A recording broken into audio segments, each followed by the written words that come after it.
Okay, so uh, my proposal was to do today the same thing that we tried to do a couple of weeks ago.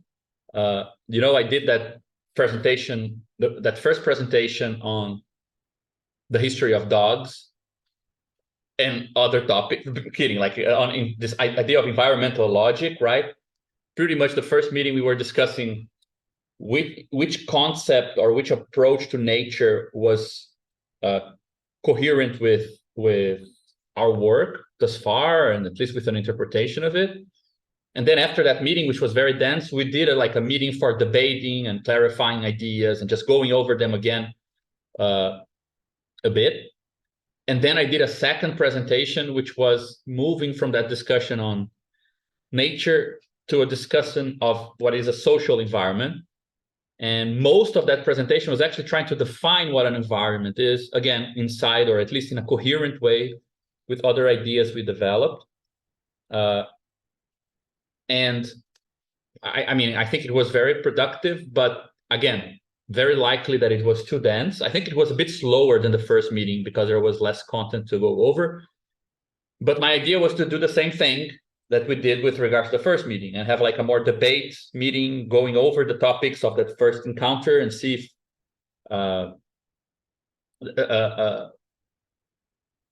if there are ways of clarifying what's at stake and moving forward a bit as well, because I try to present it. I try to develop a concept of environment that would be compatible with stuff we're doing, but it has a formal counterpart. And I've asked around. In fact, I'm not sure if Matteo will ever hear this meeting, but I asked a friend of ours who's working a lot in applied category theory about if this made sense, and second, if he knew what it was, like if there's literature on it. And he seemed very interested, but he then just stopped answering me, which either most likely means that I just sounded totally crazy. So probably a bit of parsimony and some prudence is needed moving forward with this, making sure it's not just some crazy speculation. But I think that there's some things that we could discuss and move and try to explain a bit better, because they would be needed as a kind of bedrock for the third thing I want to develop later on. So I can go over the stuff I presented before, just to this was the slide just with the kind of the idea for the three presentations, right? That first we discussed the issue of nature, but nature insofar as it is constituted in a social world. So how does nature socially appear? And then we discussed that there are many, I'd say that there were two big ideas in that meeting, right? In that presentation. The first idea, where is the laser beam? Okay. Yeah, the first idea was what I call this kind of anatomy of social atoms, which is an attempt to define what is the material basis of a social structure, but to define it in purely logical terms. This led to which pretty much summing up is the difference between those parts of a process that you can decompose and they still remain part of the social world. That's just social beings, right? But there are things there are processes that are part or are necessary for that social reality to exist. But if you decompose them into their parts, those smaller things are below a certain threshold. They no longer are part of the social world. So I can take a very complicated action that happened in a social institution, like in a bank, right? I can say, yeah, the cashier did this and then put my check on she stamped it, she did this. Like there are a lot of processes that I can decompose and look into the smaller parts. But when I get to the way that the paint goes through the stamp into the paper, if I want to talk about that process in detail, if I want to decompose it into its physical parts, I'm no longer in the social world. I'm now in the physical world. And I lost the intelligibility of social relations. So those processes which are necessary, but black boxed, meaning that if you open them, you lose the intelligibility of the social space. That's what we're calling the material of a social atom, right? So logically integrated phenomena is one that, for example, if you have a process P, you could decompose it into smaller processes and they still belong to the same world. The material basis of a process P is a set of smaller processes which are a regular decomposition. They are really underneath that process, but I drew them in red here because they're below a certain threshold.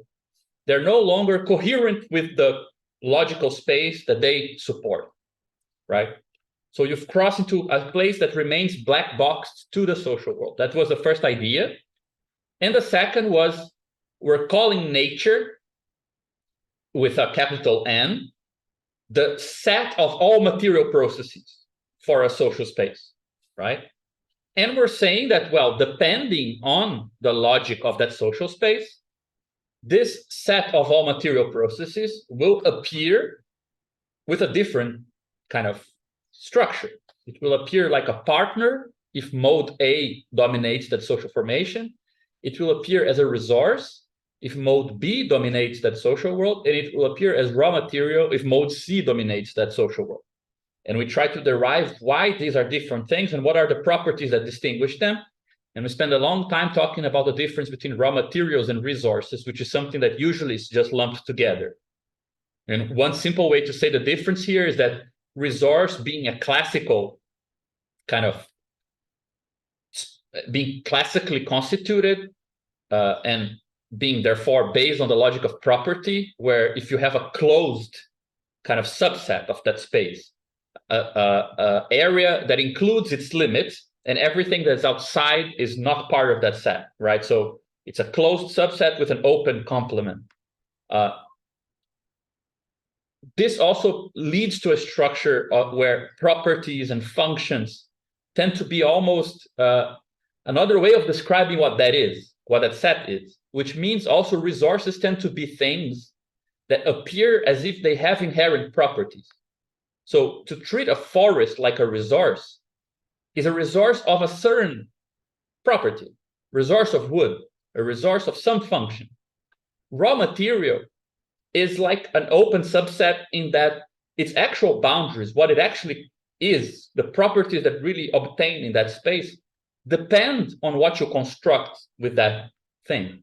So you don't, when you have a mine of graffiti or graphite or something, you don't have a resource. You don't have something that does a particular thing. You have something that can do many, many things, right? What it is that you have depends on what is valuable. If something that is valuable changes and graphite is now used for something else, it's a different property that will be the relevant one. So we discussed that a lot. So these were the two main ideas of that first presentation. How to define the material basis of something in a purely logical, process-based way, how to define a concept of nature out of that, and then how to modulate that concept based on the social world that is going to absorb or integrate those material processes as a kind of black boxed outside, black boxed lump kind of partner to sociality, right? But which is already socially constituted. So those were the ideas for that presentation. The next presentation, which was then no longer based on nature, but based on defining a concept of social environment, it had to do two things. It had to, I think we can see it here, it had to define what an environment is in general. Again, we were looking for a logical definition, and then give us the social kind of specificity of it, right? I never got to surrogates, but that's where we were focusing on.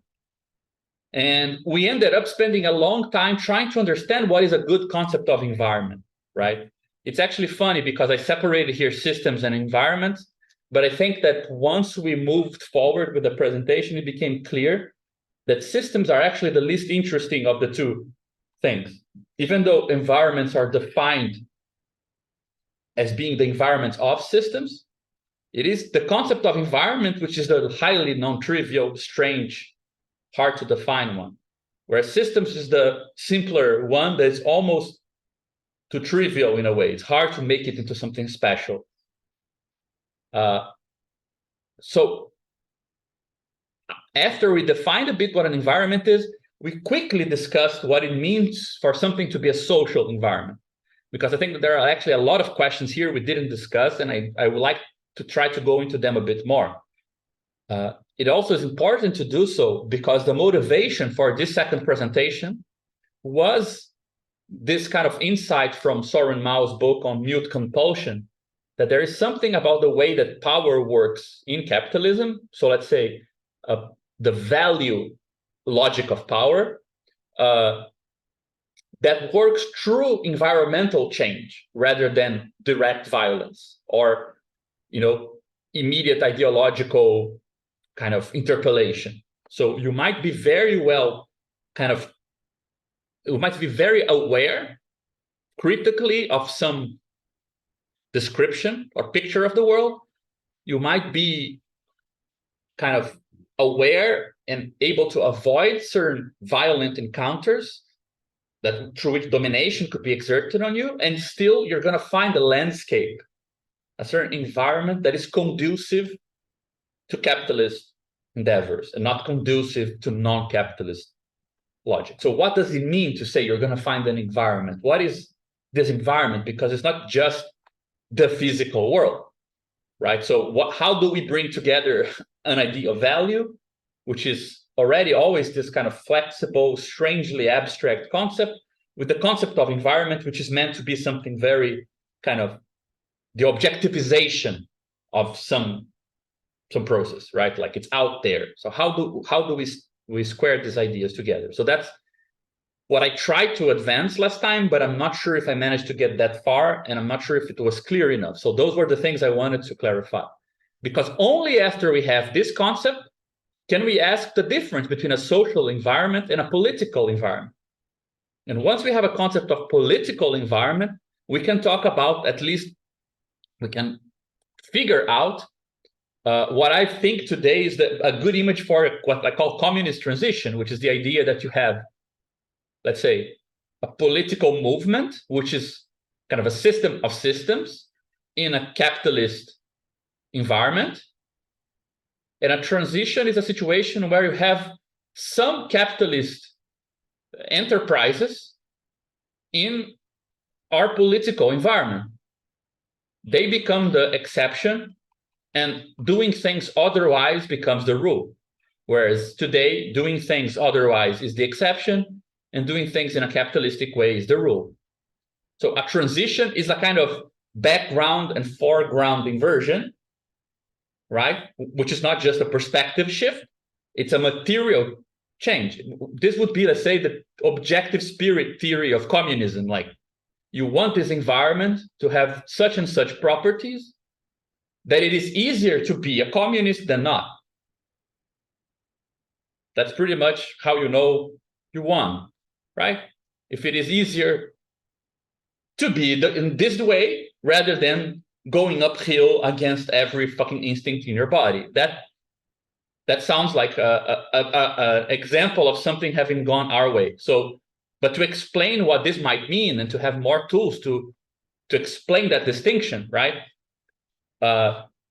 We would need to understand what an environment is to begin with. So that's where we are, right? And furthermore, as I hope it will become clear, the idea is that we only get also a more concrete sense of what this means. So the word transition depends on us understanding what an environment is, but what a communist process is depends also on us understanding what nature is for our system, because we want to be able to distinguish what Marx called the ideal movement of communism, which is just, let's say, having a bunch of cool ideas, from the real movement. And the real movement is connected with the material basis propagating certain ideas, right? So it comes back. Oh, those two things should come back in this last presentation, and that's why I really want to make sure things are clear enough and useful enough for everyone. So also, if anyone has any questions we could start from before I go into any particular topic, that would be cool too. I'm not sure if anyone has anything that's been bothering them since that presentation.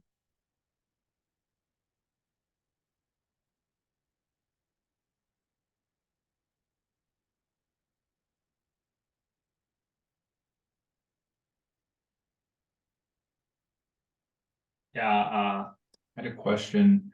I think we discussed this last time also, but just how do we distinguish between the environment and just another set of systems? Yeah. Yeah, this is a major. Dennis asked this like it's like what about it's a big issue that I'm not sure yet how. Like the basic idea I tried to present last time was something like this. I'm just see if this is okay. What is the operation we're trying to make, right? Imagine that you have kind of a space that we're looking from outside, and it has all these different things that are interacting in all these different ways, right? For example, we can even do it like this today. Let's take our Zoom meeting, right? So we could say that I just heard a question from Dennis. Now I know I'm going to answer, and I'm talking to somebody. I address myself to somebody else, like Monica is there. Monica is listening to Dennis. Dennis is listening to Monica, and then somebody else, Fernanda, is here as well, right? I spoke with Fernanda. Like you start having all this complicated network, right? Renzo is listening to Dennis and myself, something like this. You get like this complicated thing. And that's kind of a complete description of everyone relating to everyone. And in a certain way, that even tells us who we are in this context, right? For example, if every arrow that has to do with listening goes to me, as if everyone is listening to me, you will get the feeling that I have a different position than everyone in the meeting. I'm the presenter, right? Something like this. For example, so we could have something like this. Yeah, I mean, this is not meant to be a good representation. But so this is what I'm calling like an object-based representation. Because what these arrows are doing is that they're all helping us to get a view of what these letters mean in a whole. So you need all the arrows to get a feeling for everything, what they are. Right. And this is similar, for example, in the world of commodities, where, you know, how much a commodity is valued and what it is you can define with regards to every other commodity and so on and so forth. But what I tried to introduce in the last presentation is a change that would go from the description of objects to a description of systems. And then what would be the operation that we do to create this? And I hope to answer Dennis' question in the process. Right, so this would be the same thing. And what is this arrow, this wiggly arrow doing? First thing, it's choosing one system. For example, it's going to choose Dennis. Then it's going to erase everything that doesn't go through Dennis. So Dennis doesn't interact, for example, with the fact that Renzo is paying attention to what I'm saying, or with the fact that I spoke directly to Monica, or the fact that she has sent a message to Fernanda, or I sent a message to Fernanda. You only get the things that Dennis interacted with. Then, so this is already, Dennis is our system, and this will be the outside, right? Now the question is, why isn't this outside just a big system? Or why isn't this outside just made up of the smaller systems, which is Gabriel, Monica, and Renzo, who he's interacting with? Because this is not the end of the operation. The second step of the third step, so the first was select a system, Dennis. The second was erase what doesn't go through Dennis at all.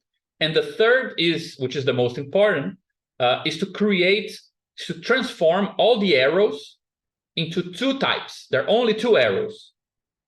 There will be an arrow going out, and there will be, let me choose a different color, an arrow coming in. And everything that went in to Dennis, so this arrow here and this arrow here, we're now moving, we're treating it as if it's part of this same arrow here. It's just versions of inputs, right? There are things that are inputs into Dennis. So we lose the difference, the specificity. They're no longer connections with Monica and Renzo, they're inputs coming from the outside. And everything that is going to the environment that was coming to Monica here or to Gabriel, right? This is now outputs. But are they outputs to Gabriel and to Monica? No, they're outputs to the outside. And the fact that it was to Monica or to Gabriel, that's just cases of this general thing, right? So the outside, after you've done these three things, that's what you call an environment. So the environment is not just the, you don't just take what's outside here and lump it together. So for example, I could say that, well, if Dennis is a system, right? Dennis is the system that everything else, so G, M, F, are the environment, right? Are actually equal to the environment. They are exactly the environment. But that's not the case when you read here. It might be true that through these purple and green arrows, you get something which Dennis calls Monica here, because he interacted with Monica. He gets something which could be called Gabriel here. But we no longer are sure that this is the whole of the environment. There might be other things. And he might not even parse people out as people anymore.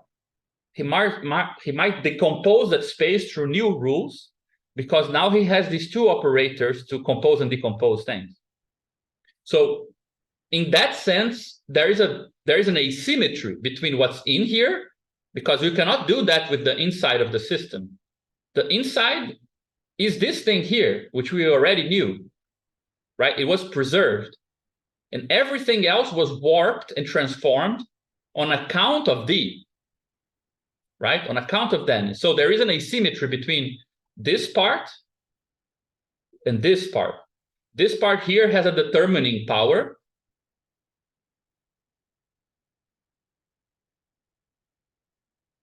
The proof of which is that if you change the fixed system, the environment would look different. And this thing here became a black box. You don't know what's inside of it. Even if you know who you're interacting with, there is now a slightly different thing, right? The environment is everything that is in the environment, plus whatever that you're not seeing. You can't say it's not there, right? So the environment is the outside insofar as it is constituted by what's coming in and coming out of a system. That's why you would also say that the environment, right? It's for the system. So if this formulation makes sense, it couldn't just be a system, because another system is not for a system, right? So this for here is just capturing the fact that there is a determining power. Whatever you fixated here will determine what inputs and outputs it can have, and what inputs and outputs it can have determines how you can navigate and decompose and learn about this space. But the inverse is not true, right? If you were to choose another system, then you would have to redo the whole environment. So if instead of Dennis, we said Gabriel here, and then we did the same process and got this thing here, right? Oh, fuck. And then this is the system, and everything here is the environment. We wouldn't just say that D, M, F, and R are part of the environment. We wouldn't, or we might be decomposed in different ways. So for example, the person who's presenting might treat everyone as the audience, right? Whereas from Dennis' point of view, the presenter and the audience is spliced in different ways, like the people who are in on the conversation, the people who are out. That might be a more relevant division of the environment for Dennis to interact with, right? Whereas for people who are presenting, the quiet versus questioning distinction might be more relevant, right? So you don't get, if if there was like a the information was always the same, no matter which system you took as your primary system. And therefore the environment is kind of always the same environment, minus or plus some things. Then pretty much the system and the environment would just be systems. And we'll get the system of systems, which is pretty much what you get when you remove this and go back to objects, right? You could almost say that objects are just systems, and what we're doing is creating environments. But I think it's nicer to call these a world of objects, because you're talking about how things were constituted, right? The logic behind these objects are the relations and compositions and so on. And here you're talking about the introduction of this split. You're dividing the world into a system and its environment. And it's an asymmetric division, right? In a certain sense, it's the birth of subjective phenomenology. We've been discussing objective phenomenology all the time, which was already a filtering of irrelevant differences. Just to already continue on what John asked here on the chat, right? This whole thing here was based on erasing irrelevant differences. Like, this is a Zoom meeting, and what's happening outside of the computer doesn't count. So none of these arrows are that excess. So, but we want to know, inside an already constituted objective world, what region of that world does a particular object interact with, right? So it is kind of a redoubling of objective phenomenology from an object standpoint. So yes, it would filter irrelevant differences, but we have a method for explaining what differences, right? It's not just erasing irrelevant differences in general. It's erasing based on the fact that nothing that you don't interact with exists for that object. Yeah, Dennis. Yeah, not sure if it helped though. Yeah, it did help. I think the just one more thing to connect it back to the original thesis about how nature becomes these three things, right? Nature can be raw material, it can be resource, it can be partner. That seems to have that same warping transformation that you just went through, except what is the system in this case? Like, would we say mode C is a system in which nature becomes raw material, or would we say like it's actually like, you know, companies or a specific capitalist system for which, you know, so then it would be like the modes are like, there's always three different ways that this warping can happen. Or is it, does that make sense? Like, is it the system that determines that nature becomes raw material, or is it that there's different warpings for a given system? Yeah, I mean, I think that that you need to separate those things just because they're slightly different. Like the thesis on nature, what are the logical conditions for it, right? We need to define a world. Once you define the world, you get to define, like in correlate to it, you're defining how the atoms of that world are structured, meaning what differences make a difference, right? And we define the material basis. Sorry, it's impossible to read. You define the material basis of it, and then you ask,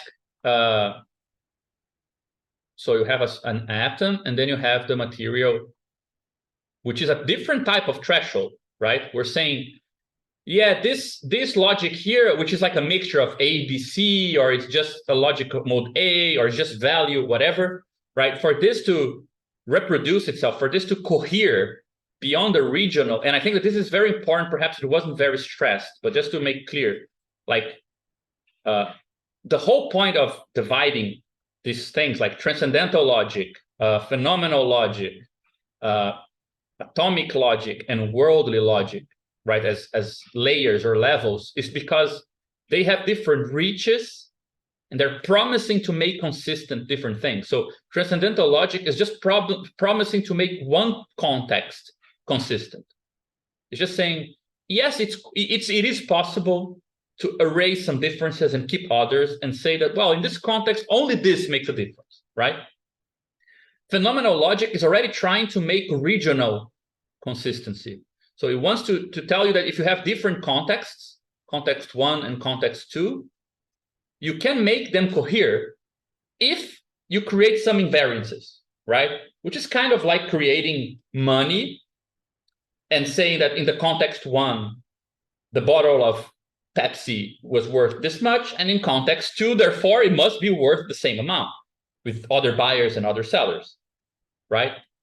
But if you want to expand this beyond a couple of accidental or local contexts where you're going to create that coherence, you need to go through non-worldly things. And the atomic logic is helping you to, this is the whole shtick of that chapter, to project the logic back onto the multiple, right? So atomic logic is how do we infuse into the material, right, properties of things so that we can recuperate those properties later on.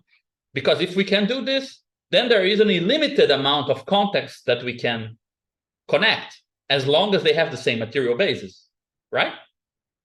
So for example, if this is what is like simple value form, this is the money form, but localized, like a local currency, this is where production becomes necessary for consistency, because you're going to produce commodities in such a way that they make later trade consistent, and vice versa. You're going to use commodity contexts to arrange how you produce things, right? And then worldly logic is using the material basis for guaranteeing an unlimited amount of context. And it only becomes a world if you can get unlimited context to cohere. So why am I saying this? Because this atomic logic, it's creating a particular type of threshold, which is a threshold between the context or the logic, right, and the non-context, like or the basis, what we call the material. The idea of nature is playing on this difference, right?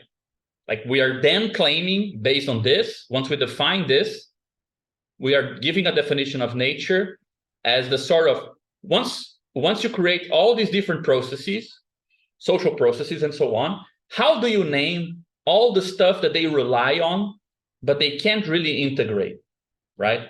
They do need to do like this. The contexts do need to rely on this material to recuperate information later on, to register preferences, to create some level of kind of a use structure that is coherent with value and so on. And we're saying, well, if you try to make the material appear as a black box to the world, we would call that nature. And then, again, it's not a matter of having, you don't need the theory of systems at that point, right? The division here is a division between open, but I now that I'm saying this, I see you see where the analogy appeared, right? Because on the one side, you would have, let's say, decomposable social processes. So everything we could examine as a context, right? And we know that these things rely on a lot of things that cannot be decomposed, like black boxes, which we're calling the material basis. And then we're saying, how is this added as part of the world, right? And that's what we're calling nature. And we're saying that this thing here is defined based on the structure of this. So if most of social interactions are mode A, are gift giving and are gift receiving, and are based on personhood, and are based on a para-consistent structure, the tendency is that this will be structured as a kind of para-consistent space. So nature is like a partner. There's something of us in nature. Nature is always already social, and we are always already part of that material basis, and there's no clear-cut distinction and so on, right? So I do see that this is very similar, but I don't think you need the idea of system to define this, right? Versus what I'm saying now, which is a similar thing, which is giving a small region. So you have a world, and you have something in that world, this object A here, and it's interacting only with B, C, D, but there's all this other stuff in the world, right? And we're saying that if you select this as your point of view, and you want to know how does the rest look to A, right? And we're saying, well, only preserve the arrows that go and come out of A. Forget all the arrows that go from the other objects to third-party objects that you're not seeing. And this is going to give you a certain image of the environment of A, how it interacts with its vicinity, right? And you can even say that this warping is slightly different than this thing here. This is like I see this as a matter of making the material consistent with the social. It's like a logical operation, right?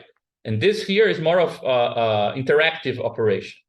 This is more a matter of how far can you interact with, and how can you parse.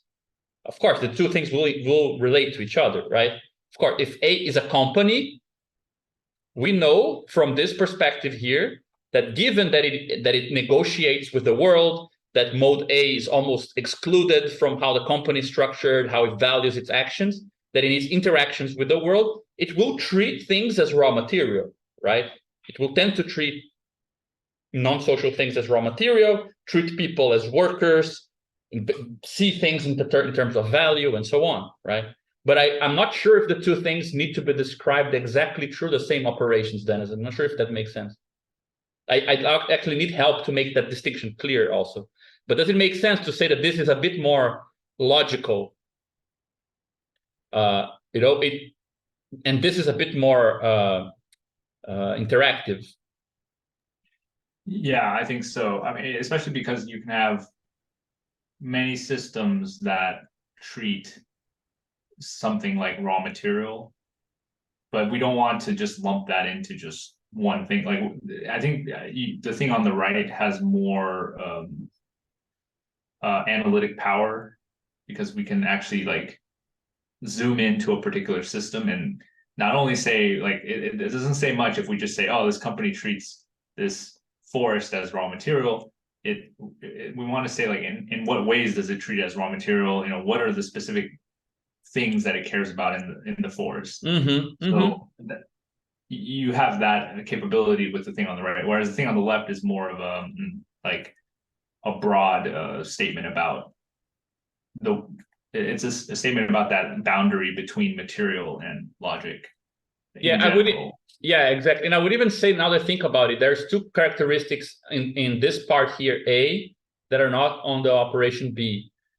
First, there's no particular point of view, right? When you say for whom is nature appearing as a partner, you wouldn't say to a person, to a system. You would say, in line with Badiou's theory of appearance, that it just appears in that world in that way. It's an objective appearance. It appears to other objects like that, right? So there's no point of view implicit in saying nature appears as a partner. You're saying, because it's not outside, right? It's not outside appearing to a subject. What you want to say is the way that it will relate to other things in order to remain consistent with that context is as a partner. So, for example, Philippe Descolat's doctoral thesis on how animals and plants were treated in this Amazonian community in Brazil, his whole point was that, the same words that people use to discuss childbearing and nurturing and so on are the words, and not only words, but practices they use to take care of plants and animals. So it's like they extend their practices to plants and animals, the same practices to them, in order to make them coherent with one another. And they also select as relevant the salient aspects of a plant's processes, of an animal's life cycle, and so on, are those which are consistent with partnering up as a practice, right? So they don't care about certain things, but they do care about, the fact that they are going through, bad weather, like we are going through bad weather. That makes them similar to us. That's relevant, whereas other aspects of the plant might not be. So there is no particular POV, right? And in a certain sense, you're opening, not closing a black box, because you are making the world more transparent by treating nature as a partner, right? Whereas what happens when you create an environment is at first there is a POV, environment exists for a system. That's also crucial because environments are regional, right? Meaning that like if this is a system 1 and this is a system 2, they might share a bit of their environment. Like they agree on this part of the environment. They might not agree at all. So environments are regional. They're not the same as the world, right? Whereas this thing here covers everything. So first of all, there is a POV. And second, once the environment is formed, you have a black box, creates a black box. And as we saw, it actually is a redoubling, right? This is a crucial idea, which is a system, we know that it has its own, let's say, social logic, and it has its material basis. And we know that the social logic goes through the material basis to be propagated. But since we only know the environment through the inputs and outputs that we exchange with it, we don't know which constraints are coming from the logical dimension and which constraints are coming from the material basis. So we can't tell how this distinction happens outside of the system, right? So it's not only a black box, it's also a black box of where the black boxing is for the environment, right? This gives a really nice Lacanian feel, even though it is like an environment discussion. It gives a really nice discussion because on the side of the point of view of the subject, you know you're split, but on the side of the other of the subject, you don't know where the split is. If the other is barred, that would be the Lacanian point about the difficulty of finding in which sense the other has its own limits, right? So in this sense, I think this helps to separate the two. But I know John has a question and I'm speaking too much. No, that was great. I had similar questions to Dennis, and that at least from that helped a lot. And I think I'm just kind of curious if how essentially thinking through the exact operation you did on the right side, but in terms of boundaries themselves, because that seems like a major, like we're almost dealing with like a construction of particular kinds of boundaries that enable certain things to come in and out.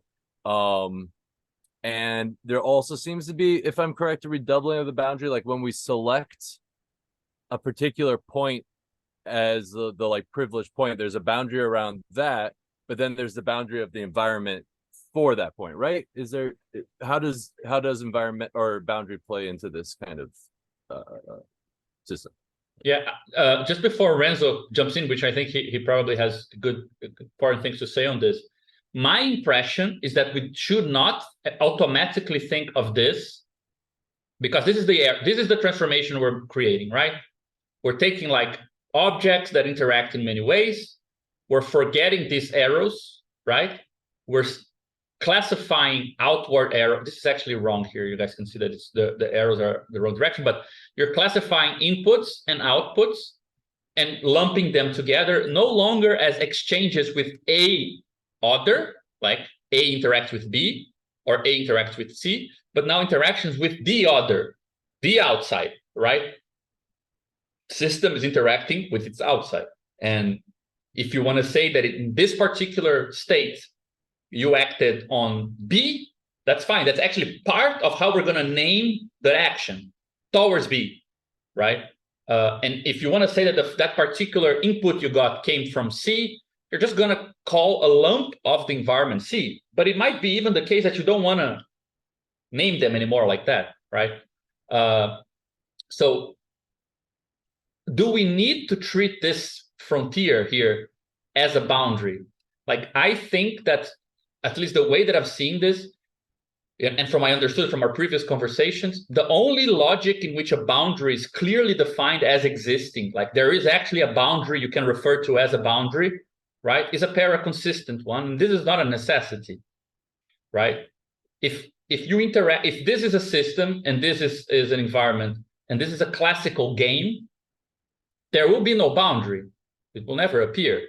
There's either what's in the system or it's in the environment in a kind of consistent way. So I do think that there is like, it's not that simple for me yet to see.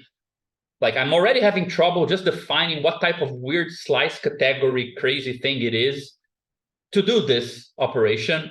If this is a single layer, if this is just intuitionistic space to be very kind of naturally categorical, right?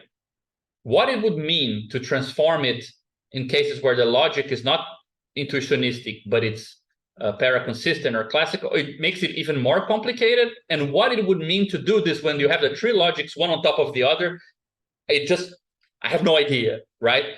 But I could imagine that only in some cases will this lead to the situation where a system has a boundary that it's part of what you consider when it interacts with the outside, right?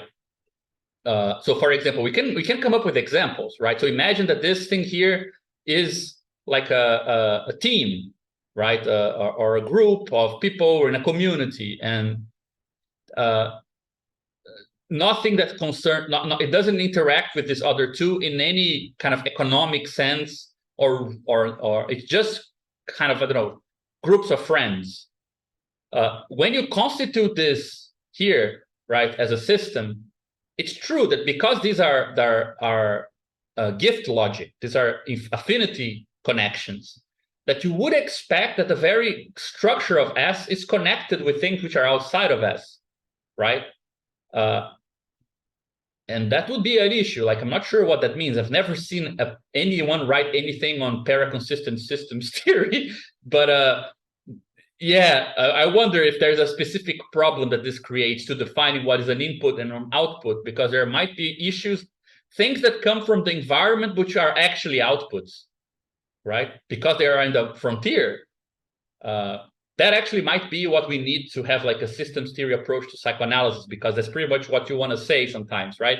That the other is inside of you. So I don't know, complications to answer that clearly. I would just, like, where I am right now with this is saying, do not bring automatically, the concept of, I wouldn't bring automatically the concept of border to this division, because it's not necessary for every approach to systems and environments that the border is irrelevant, the boundary is the relevant concept, right? But perhaps that's part of what we want to add slowly, right? That, for example, you have an environment where you share the boundary with the environment, or it's a mode A logic, right? I even tried to get to it here somewhere. In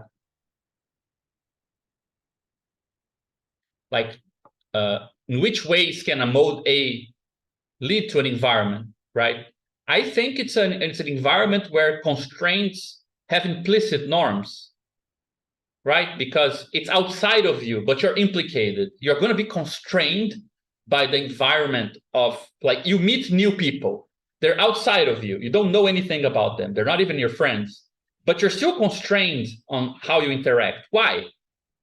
Because there are shared assumptions. There's like what's called a form of life in Wittgensteinian terms, right? This idea that you share something with them even though they are outside of you and you don't know them yet. How do you call that social dimension? You call that like the implicit norms, right? And if you go against them, you feel the embarrassment and so on, right? My idea is that probably what we were trying to capture with the idea of logistics is pretty much the environment of property, right? The way that you're constrained by the distribution of access to resources that is embedded in the environment, and the mute compulsion that Mao is talking about is the way that value is embedded in the environment, right? So beyond the issue of the border, we could also go into how the modes could appear as different environments. But I think that's going a bit outside of your question, and Renzo has a question too. But John, I'm not sure if that helped.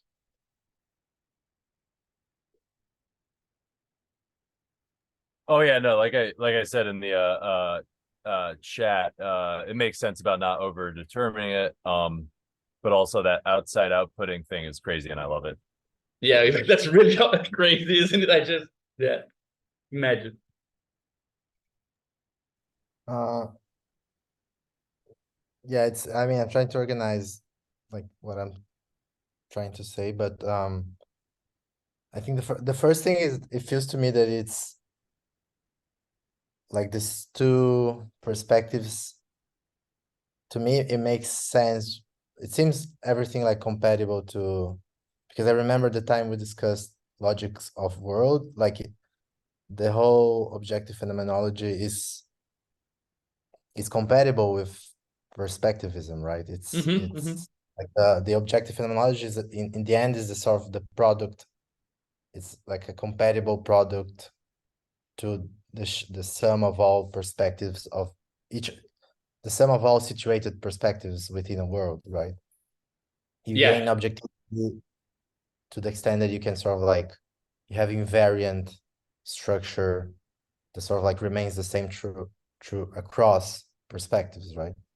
Yeah, So, but that's a really good point. The sum of all perspectives kind of equals the world here at the level of objects, because objects are just the perspectives, right? Logically speaking, the object is just a perspective on everything else, because it is the sum of all the arrows coming in and out of it, right?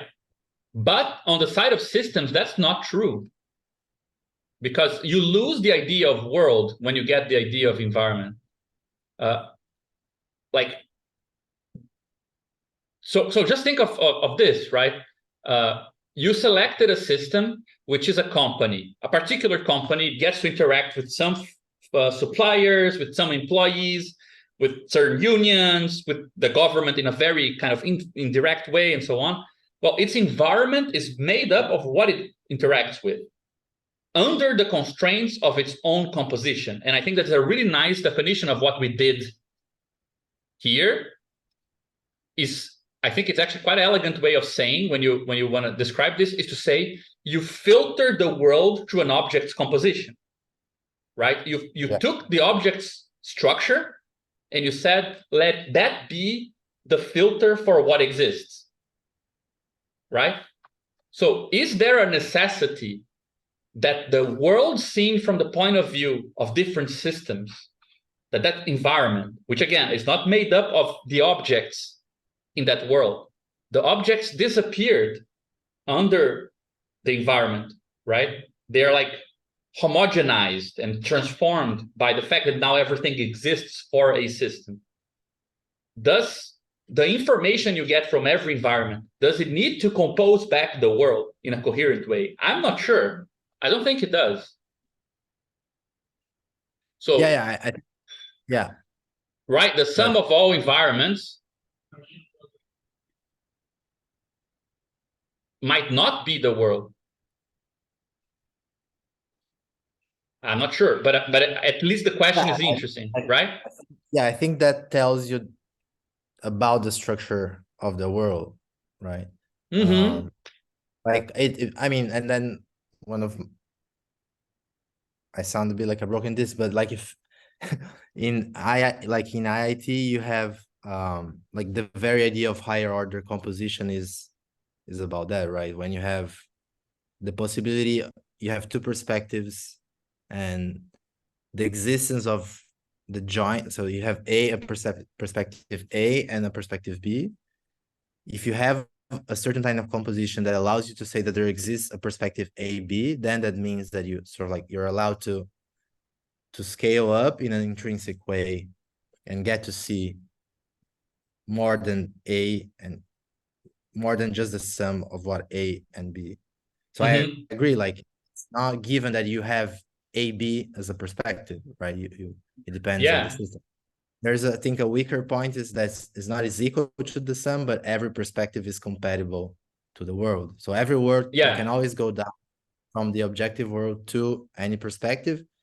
Perfect. How much you can go up it's predicated of what kind of like internal sort of like composition you have. Exactly. And for example, this is really good. This is a way I was talking to Dennis about this, and I think that this is a really good way. Like, this is really weird because you didn't add anything, right? The world is made up, let's say, in this case here, right? I think it's better to have like 4 things rather than 3. But the world is just made up of these 4 things. Nothing changed in the world when you just did this and call this, right? There's still only 3 things outside of you. But the idea is that you lose information about this. Because, for example, you don't know how B discussed with D and what C said with D, and like you didn't interact with those things, right? And now, if you want to recover the world, you need to compose B, C, and D based on the interactions with you, and this might lead to a world that looks different, right? It might lead like you create, instead of B, you will say that there is some X here and an X prime, which is different, but there's actually just 2 states of B. And then D doesn't exist, so you create like a 3rd state, which is actually when B interacts with D, it appears as B double prime. Then there's this Y thing here, but you also think that this thing here behaves like Y sometimes. It's a different description. It's based on that one, right? So you can go from the world to this alternative description at any time, but you can't necessarily from this description combine it with another system's description, right? Of this space and get the full information back. So it is weird that in losing information, you're creating an excess, right? Before the environment, you would only say there is A, B, C, and D. After you add the environment, you would say there's S, which is you know to be A. Yes, you might accept that there are still B, C, and D, but who knows? There might be more things, right? So there's some level in which now the outside exists. Like it's not just what's in the outside, right? Yeah. My second point I think is is regarding, because I was also asking about boundaries, like the question John made, because I feel it is. So I agree, it's not necessarily about, it's not clear like how it relates to the boundary interception of that discussion of the social logics, like which how to like account for that. But like in the general, on the way that I presented was more, the intuition behind it was more related to this kind of an thinking boundary more as an interface than the sort of like specific logic made out, but and then if it's just boundary interception of interface, then it seems to be like what we're talking about, right? And and I feel like it's and now I'm trying to connect to like the sort of internal and the boundary discussion, because I feel like because we have in this like setting, we have the internal composition, right? The interface, which is the blue and green arrows, and these external, whatever got sort of like erased, right? So there's 3 qualitative things that maps nicely into the Trinitarianism. So you have a sort of like theory of internal composition, because I think just a remark like before forget, because you can also ask how the internal parts of the system appear to each other, and do like, you can still sort of like unfold this internal structure, right? To understand stuff about the system itself. So I think there's a whole like, you can descend from within, and I think the sort of interior is a bit of that. It tells you, it constrains how much you can see.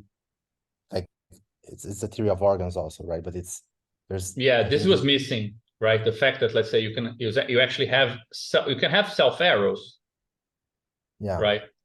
So what we actually are saying is that you erase arrows which are not involving A, you turn every arrow that go outside into an output, every arrow that comes in into an input, but we still need to say how we name what we did with the arrows that go from A to A.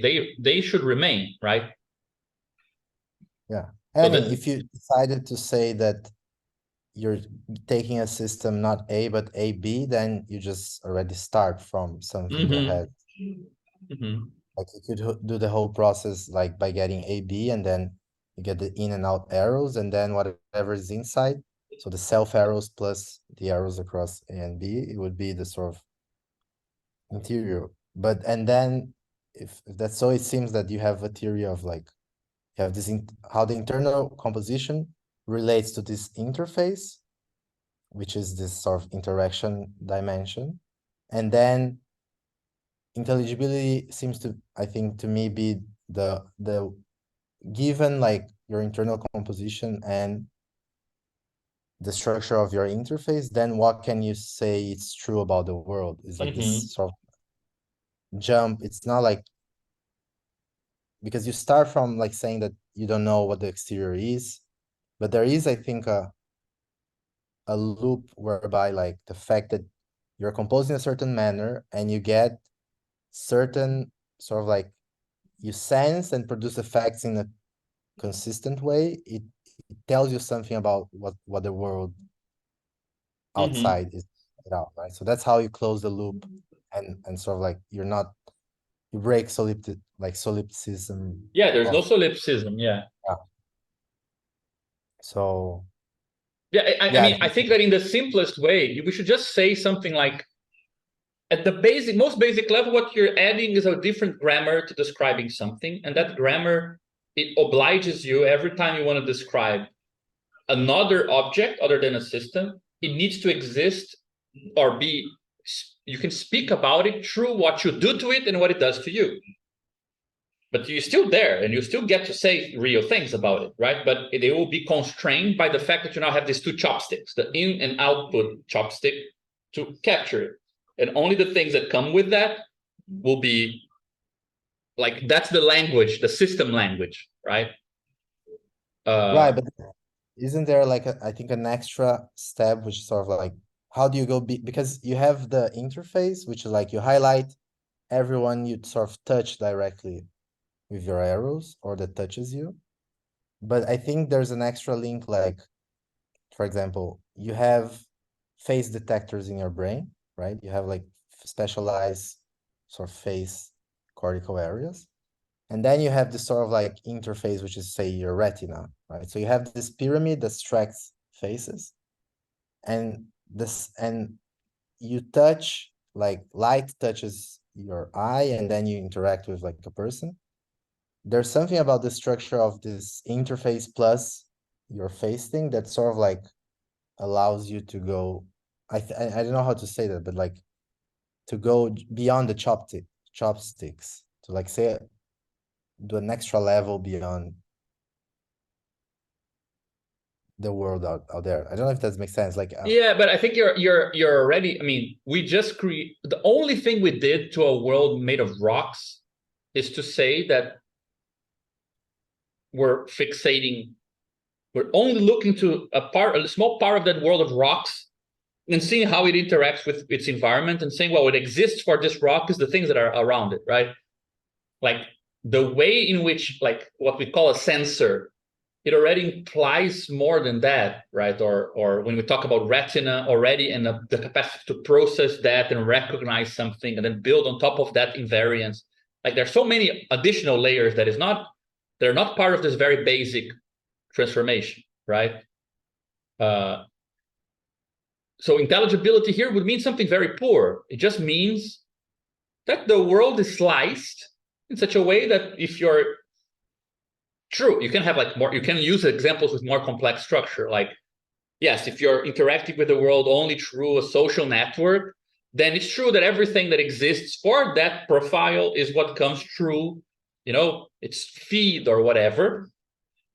Depending on who you're following, mainly the composition of your social network, you will see some things and won't see others. And like we're just trying to make sense for now of what does that restricted view mean, right? And what constraints it will have depending on the world it was built within. Like, I do think that this should clarify that, it makes sense that if this description is correct, right? That, but by the way, I'm not sure if I'm following, if I got correctly what interests you, but let's say if this is correct, it also means that, let me actually do this a bit better. That this task here, right, getting an arrow in and out, coming from something that we know interacts in this way. This is a system. That what the system wants is to be able to recreate here only through invariances in this, right? Something which has the F property, which would be like a model based on how it regulates these two things. That would be to be able to speak about the transformation F in the real world through your interactions with it. So if this is a sensor, right, is the question of what is the little machine you need to produce so that just by retina being, affected by light, rather than being a connection between the outer world and yourself, it can slowly be transformed into a description of the outer world on its own. So you recover a bit of objective out of the subjective. That's like the next step, I'd say, right? We just moved from the purely objective to the subjective. We're reduced what we can see. And then the second step that you're asking is, how do I regain the objective from within that space? I think it's kind of what you're asking. And then the hypothesis would be that it's the sum of this interface plus this internal structure. The sum of the interface with internal structure. Yeah, that's what you have to reconstruct. Yeah. Yeah, exactly. Yeah. But yeah, I do think that this is like the next. If we continue expanding the Hegelian logic with category theory, that's the next step. But this is more humble than that for now, right? We don't need to know how to do what you just said for now, I think. But that's exactly where it should go, right? We started with speculative logic, social speculative logic, then we went to objective logic, now we have subjective social logic, and now we want the concept social logic, which is what you're talking about. It's like book 3 of the encyclopedia or something. Yeah, absolute religion, we're getting there. But basically this is like, yeah, we're recovering a bunch of Hegel with it. But at this point, I think that to go back also to Maury's questions about what structure then remains, like if you go back here, it should be like what we should be able to see is the following, right? Since S was built out of A, right? We selected A, and what is A? A is just the sum of its relations to everything else, right?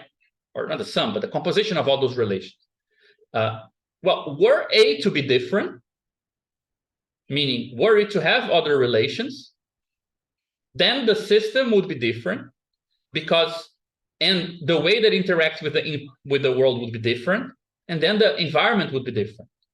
So I don't think it's the idea of interface in the sense of as if this here is a set of tools you have, because only after this transformation would you say a system that interacts in this way with an environment, like 1, 2, 3.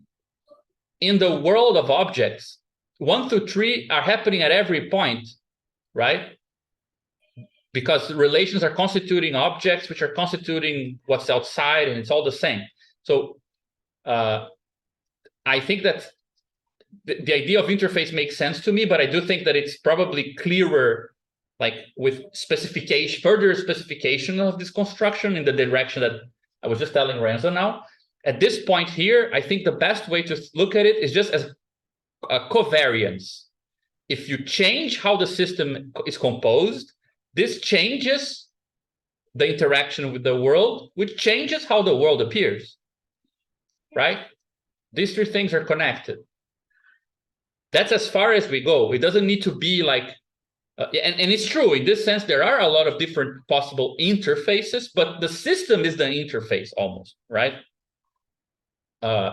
You can almost say that the A is the view of the interior, and system is the interface view of the same object, because it's that object insofar as it interacts with the environment, right? And it's funny because you can even see, like, if you want to look at the properties of something, you tend to do the inverse.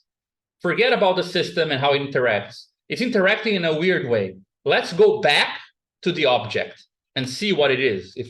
How is it connecting with the environment? How is it the environment with everything else? How is it composed and so on, right? So I'm not sure if the word interface would be like fully applicable at this level. I do think that there is already a degree in which whatever this operation is that we don't know how to name properly yet, but I'm just calling like the systematization or the Badiou-Bogdanov bridge, right? Here, we're in Badiou's world, you're talking about, stone dualities and the fact that logic and algebra and topology are so closely connected and so on, and morphisms can be treated as this other thing that can be treated algebraic and so on. When you, on the other side of this, you get Bogdanov's description. You get organizations that interact with the environment, and the world exists insofar as it resists that interaction, and this gives you knowledge about the outer world, right? You start coming to this more interactive, dynamic description. So it seems like this operation is doing this, right? And it's also very Bogdanovian, because for Bogdanov, there is no such thing as a system without an environment. That's kind of also why he was a bit ahead of time with regards to systems theory even. That came later, but only inherited parts of what he was doing. So I'm not sure if that helps, Maurice, with what you were saying as well. I mean, I do agree with what Renzo is saying, but I wonder if it's going too fast to try to find the answer to those questions in this simpler schema. So you would say, additionally to the composition of the system, the interface doesn't add anything to the intelligibility of the environment. Yeah, because put it like this, like let's try to think about this with an example. Like we use in a couple of texts this example, like the study group and people organizing something. Well, you could take the social object analysis, and you would ask questions about which social atoms are most relevant there. How is personhood composed? Are people working? Are they not working? Which social reproduction structures are at play? What are they selling the art that they're making? Are they organizing their study groups in a university? That's kind of a mereological description. You would ask questions like, is this happening inside the university? Is inside the study group, are there students? Inside the students, are there working class, middle class, whatever? Like that's a sort of analytic mereological description. The systems description is asking the question that we asked in the actual papers, like, what does a study group interact with? Like, I don't care what they're thinking about. I want to know what exists for them. And what you're going to get is like, well, they interact with a bit of the university space, but they don't directly interact with the administration very much. So they don't know what's going on there, and things can change in that part of the world. It's not in their environment. It doesn't exist as their outside, right? So I'd say that the question we're trying to answer at this point is, what is the outside of an object for that object, right? And we're calling that outside an environment. And we're saying that it doesn't coincide with the world, but we're saying that, well, it will be conditioned on the world. So if those students are, organizing right now a study group to read, Palestinian literature, I think they're going to see more of the university structure than if you're organizing a little study group to read Marx right now, right? So why? We want to be able to answer the question why the environment changes with that minimal distinction, right? I think that's what we're... So it's not exactly the same description, but it is kind of weirdly a description that you're allowing a lot to be forgotten so that you can track the increase in information via very small changes in the group. And in that sense, you would even say that the group is the interface, right? Like there isn't anything other than the fact that the group interacts. Like there isn't a subject hidden behind the group, and then the group is an interface to the outside. There is only Yeah, that clarified it. Yeah. right. I think it's a good example. Let me see what.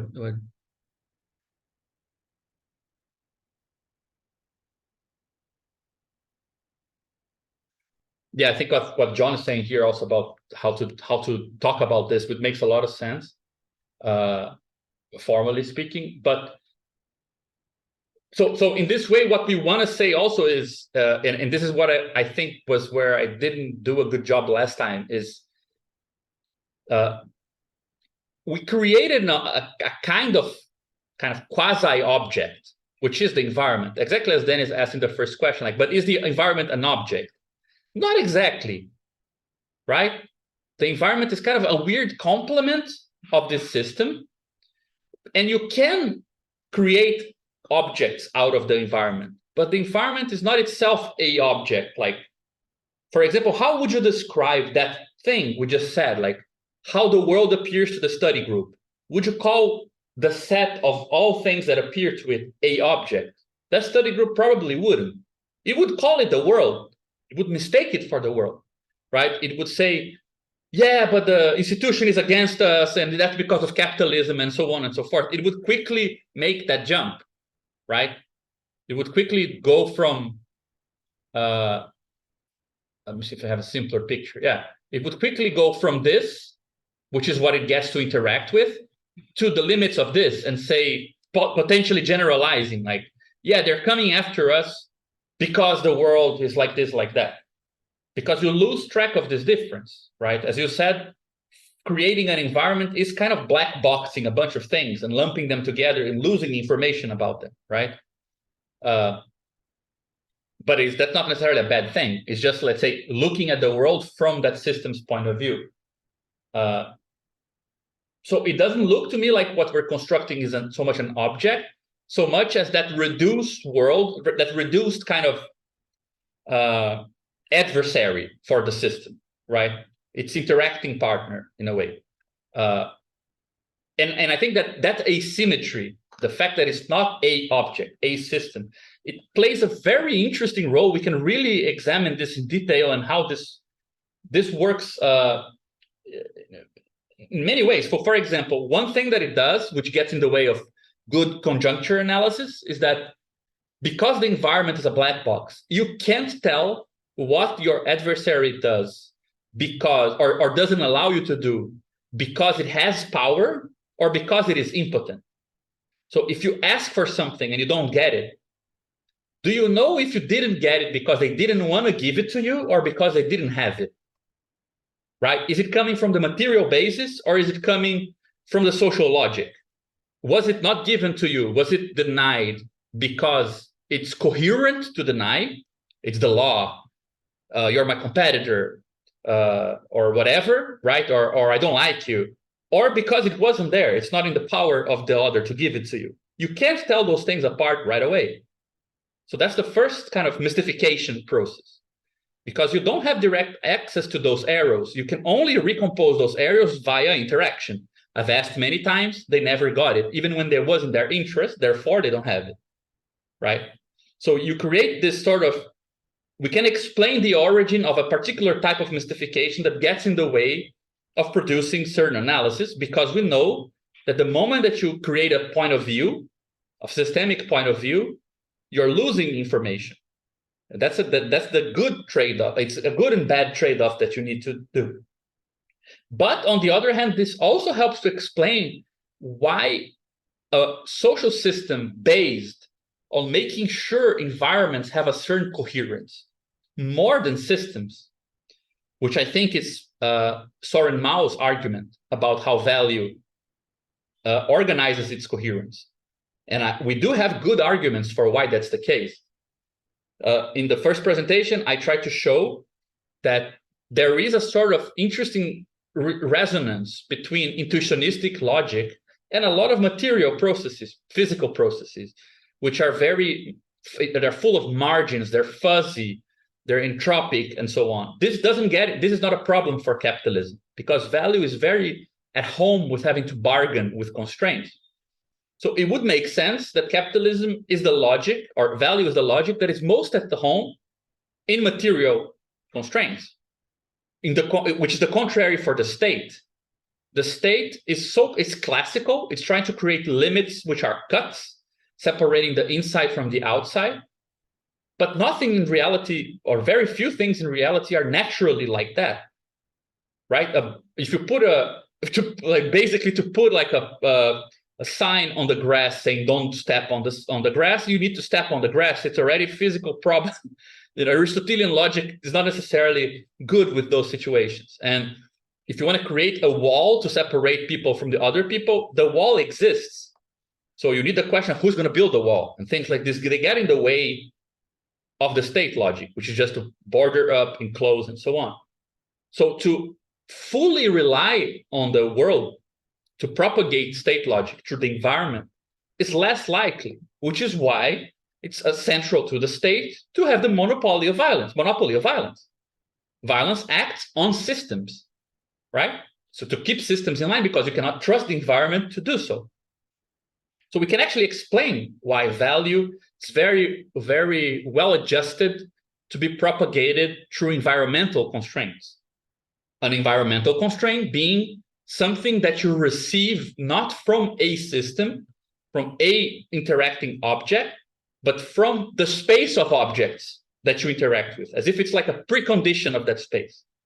And I think that this helps to explain, for example, why counting the bad that capitalism is responsible for is so hard, whereas counting the dead in failed state socialist systems is so easy, right? Because one thing is based on constraints which are due to mute compulsion, and that therefore don't need to have a systemic agent taking responsibility or for producing them. And the other is strictly connected with creating spaces that you know which system is responsible for which action. So we can also account for why you get what a friend of mine called very nicely about capitalism, like evil systems without malevolent beings, right? You can have evil without malevolent persons. Everyone as a system is just acting and reacting in earnest, but the environment already is coded with all types of inequality that will select through people who lives and dies. And then you can't really say who's responsible. So you can derive that autonomy of value as an agent for the process, like who did this? And we can only say capitalism did it, but then you can't arrest capitalism, right? Out of this structure. So I think that's also a nice aspect that we didn't discuss very much last time. I'm not sure if that's clear, but I think that's an important point. Like it does seem to me the direction where these ideas clarify some things. I'm not sure if it makes sense to you guys.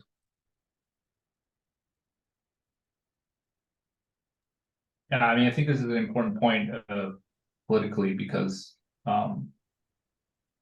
there is probably a stance that we could draw where you would say, well, since the environment is kind of a black box in the sense, you don't really know what's inside of it, then you can always just say that every environment is just composed of more systems.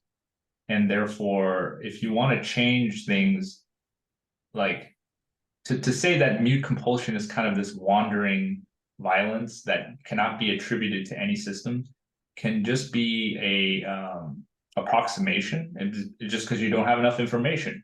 But if you could unpack every system, you could find the source of mute compulsion, and you would be able to address it as a system, right? Whereas I think Mao's point is, no, it's not like any particular system. It's kind of this weird interaction, it's kind of this weird like ambient logic that is not to be pinned down. I guess there seems to be some political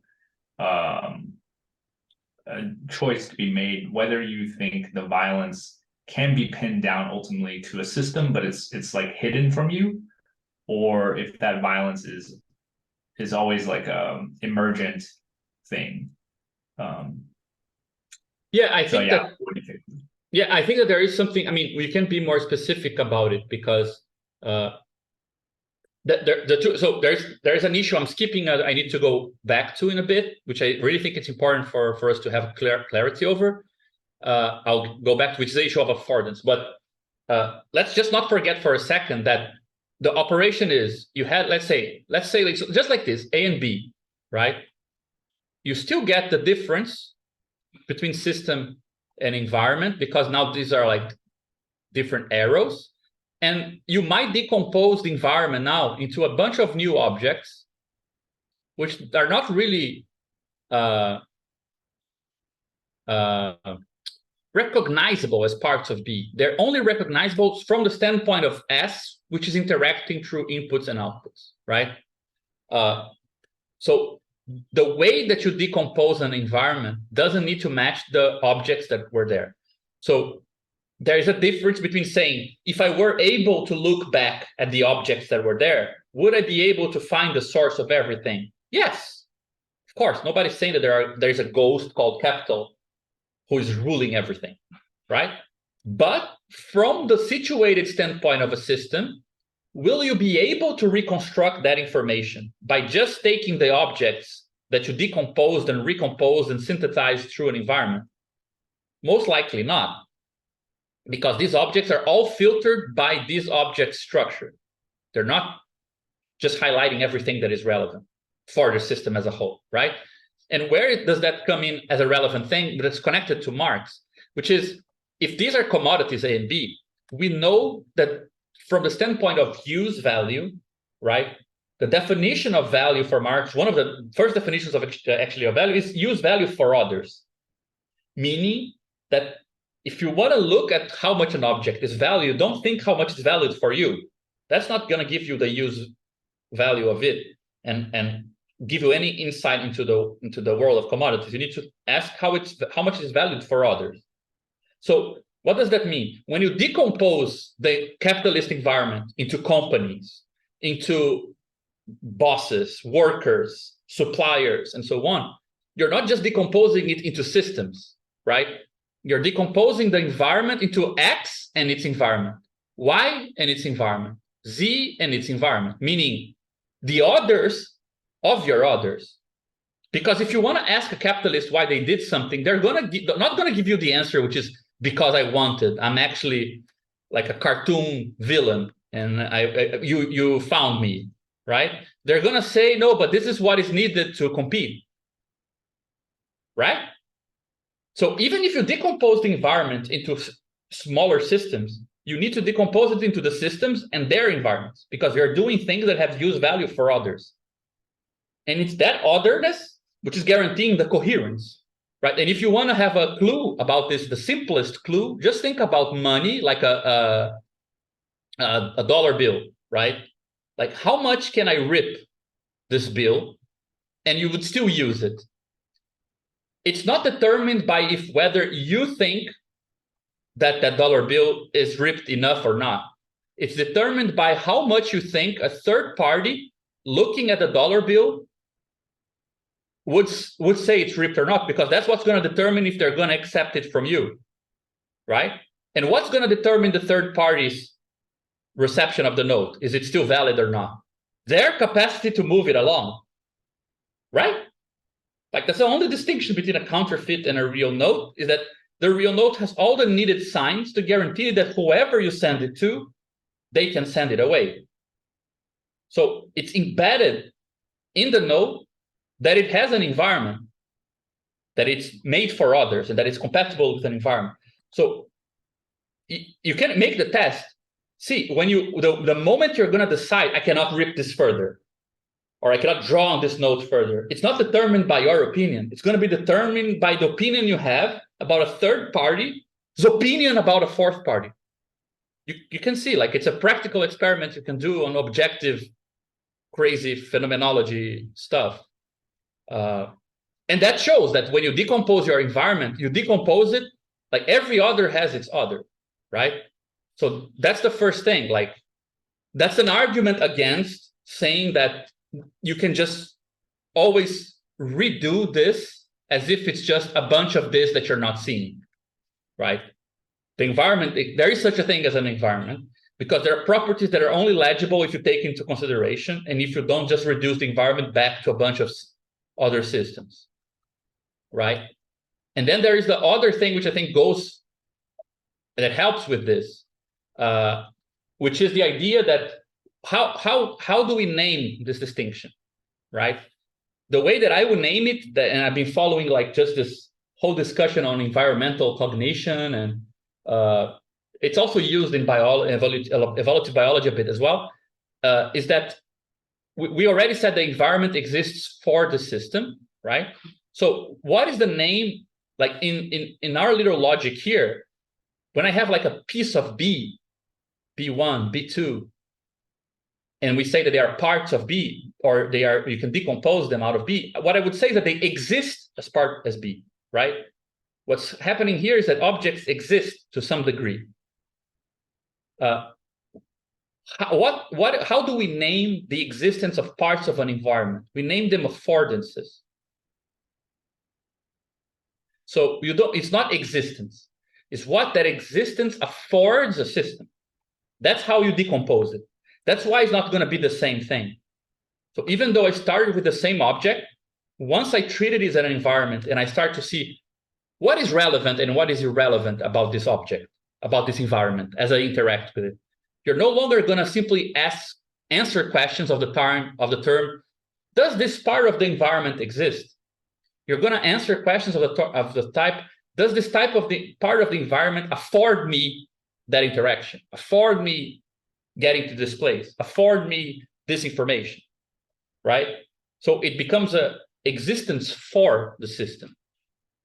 So in that sense already, it doesn't make sense to treat it as if it's just a full picture of the world, because you're composing and decomposing parts of the world in a kind of interested perspective, right?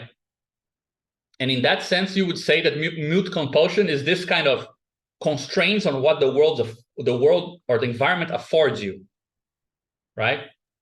And I would say that I don't think violence has a lot to do with that. I think it's not just a distinction of, every mute compulsion is a violence that you haven't found a system that is violating you. There is a slightly difference, like between a compulsion, which is, let's say, shaping what you afford at the level of possibility. You experience this as free, right? It's just reducing the space of freedom. So it's acting on the degrees of freedom you have. It's not acting on the degrees of unfreedom, like somebody hitting you or maiming you, right? This thing here is directly acting on doing something to you, right? You're the object of their action. Yeah, I think this is a really cool outcome of this whole schema, because it feels like a lot of times there's a category mistake we make where we try to map mute compulsion back to actual violence. Like we try to say that, it's this almost like, basically like a conspiracy of the ruling class to produce to produce things the way are, like social phenomena are the outcome of the ruling class, and yes, it is the outcome in some sense, but it's not a direct violence, right? But there's always this temptation to take basically anything bad that happens, and you try to say like it's because you do the thing of like, oh, okay, follow the money, who's benefiting from this thing, and then the next logical step is, well, they must have made that bad thing happen in order to benefit from it. But there's this extra step, right? Because you don't need to directly cause a war in order to benefit from it. Yeah, or to cause it, like. Yeah. I mean, you can. Exactly. Yeah, you can, because violence, I mean, I think this is important, right? Let's say these are 3 ways of shaping people's freedom, right?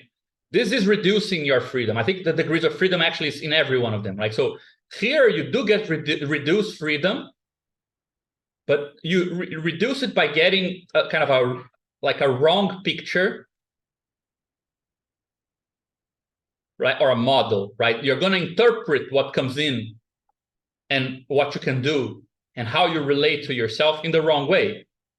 So nothing might have changed here or in here, but you're going to interpret and relate to yourself, or to be like Althusserian, right? The picture of how you are in the world is changed. And well, if you think you're in the wrong place, right? If you get a picture where you have less power than you actually have, or where things that are unfair look like fair and you justify them as fair and so on, that's going to reduce your freedom, right? But at the level of, I think it's kind of in the level of the model. Here, it's actually, violence is a change to your system that you didn't cause through your actions and reactions and internal change of states, right? If somebody hits you, if somebody prevents you from leaving, if somebody shoots at you, does wrong to you, it's actually it's directly at the system, right? It's like a change to your body, change for what the system is capable of doing, that is not registered as a choice, right? Or as there is no change in state inside the system or in its effectors that explains why the system is now like this, right? You need to include an external agent here who hits you and put you in this state.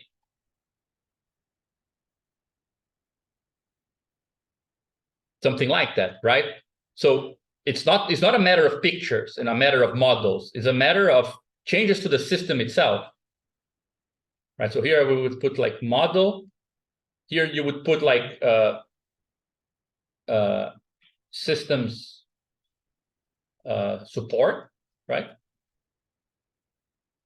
And here you're not acting on any of those things. On the contrary, you can allow people to have any model they want. You can allow them to have all capacities that they are capable of presenting, and still they're going to be restricted. And it might even be the case that just due to this restriction, it's slowly going to change the system's body, and it's going to make it more rational to develop a model that is more in line with that world, right?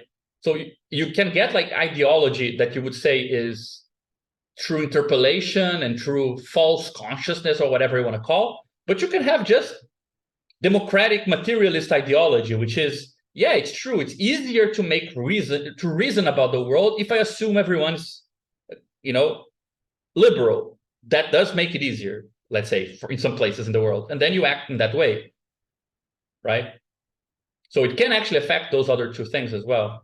But it's like, exactly, like three different, and they all work together. Of course, you don't need to choose between the three, but they work at different levels of this arrangement, right? Yeah, it's interesting because the system, the only way it could tell the difference between violence and mute compulsion itself is through its ideology, right? Like even the different, because it seems like ideology is actually a bit special with respect to the other three, because you can't, the other two, because you can't even distinguish violence from mute compulsion from a system completely. Yeah, I think that the three, I hope we spend some time discussing this, because this too is very special, right? Because you might be able to distinguish it in a way that you cannot distinguish violence from mute compulsion, but to turn something, for example, into an expression of fairness that is unfair makes violence disappears, right? So a lot of things that are violent, if you do have a certain ideology, look like regular constraints, because that's just how the world is. If you undo this, suddenly this appears, right? So I think that the relation here can be very complex as well. But definitely from the purposes that we are discussing now, I think that this fact here, that violence, it has a correlate, which is another system, right? And mute compulsion has the environment for its kind of actor. I think this is pretty relevant, right? And that it is therefore quite enigmatic. And you can see a lot of operations that will, for example, use a certain ideological register to be able to concoct an object out of the environment to turn it into a system. And a lot of I can tell you this from experience. A lot of the problems of doing social therapy, like analysis and political and social conditions, for example, due to state violence and things like this, is to undo this, because you can't really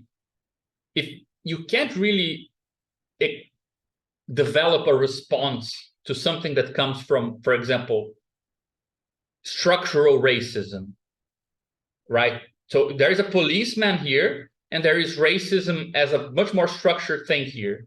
And depending on your ideology, you're gonna think that settling accounts with this particular policeman is gonna kind of serve as reparation for what you went through. And it doesn't. And you start to feel like a lot of the changes to this allow the person to find out that, okay, I need to, some of what I need to do to feel like reparation is minimally possible, is to address this, like have a place to name this and not just this, you know? So there's a lot of ways that these three things interplay, that and the fact that a lot of suffering comes from the fact that it's hard to narrate a cause at this level, right? So I think that this is a really interesting theme to develop. The niche thing, Maurice, I think that, I mean, the way that I try to integrate this, it requires us to, I mean, it doesn't require necessarily, but I think it's clarified if we think about the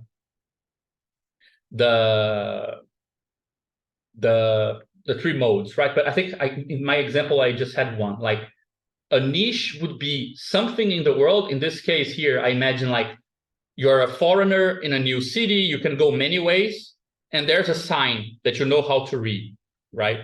It is like, it is a part of this environment, right? It's E, it's just a little bit of that region. But in interacting with this sign, this is like an above view, right? You're here, you're the system, then you have like D, B, A, and C as possible paths, and E is just the street sign. Your interaction with E relays information about A, B, C, and B, right? So in a certain way, it's like both constraints in the bad sense, but also constraints in the good sense of, you know, it's a reduced part of that space that clarifies a lot of that space for you, right? Like through interacting with a niche, you might be able to gain, just by S1 interacting with N1, you get access to G, H, and E directly, rather than having to develop relations to each of them. Other ways of thinking about niches is like, well, if we do have this picture of the world here, where like now we're in the system and everything is kind of black boxed, and we can only like act and observe our actions or whatever, to find like a little region of the space that is ready to receive actions and to give you meaningful, very like dense, informationally dense responses that you can quickly find out what's going on there. That would be called a niche, right? Even culturally, that's how we use the word niche, right? Like we were talking about social dissonance in music and art the other day in Caron's presentation. Just think about this, like if you play experimental noise to a random audience you've never seen, you won't even know how to get the reactions from them and feedback, right? And how they're receiving. If you play it in a noise venue, some of that structure is given by a lot of material indications in the environment, right? It doesn't need, again, what is the environment for a concert in that case? It's not just the objective, but it's also, let's say, treating the people as an audience. So it's no longer individual people, but the lumping together of them and the space and other indications, right? So niches can both be things that trap information in the sense that it reduces the complexity to a simpler thing. So it takes everything that was going on in this environment and it tells you like, yeah, port here, I will give you information about some stuff, right? So it can be like reductive in the sense that if you enter like a bureaucratic instance of the government, they will ask you like, did you fill the form, whatever? And you say, no, I haven't, but, and then they interrupt you like, they don't care. Come back when you filled it in. Like, That's a reduction. Only some inputs are valid. If you have the valid input, it will give you a lot of information, right? Well, therefore, the government is saying you're here and you owe this and this and this. It will get a lot back, but it's very restrained. So it does mean that you condense the environment, but it also means that it can be like a quicker access route to things that are meaningful, right? And you can, and I think that what we can have, which is very interesting, is that with perfect. What I think it's very interesting for us is that this gives a more natural meaning to, oh my God, to this indirect sums here. Direct sums in the case, but indirect, like this collateral effects.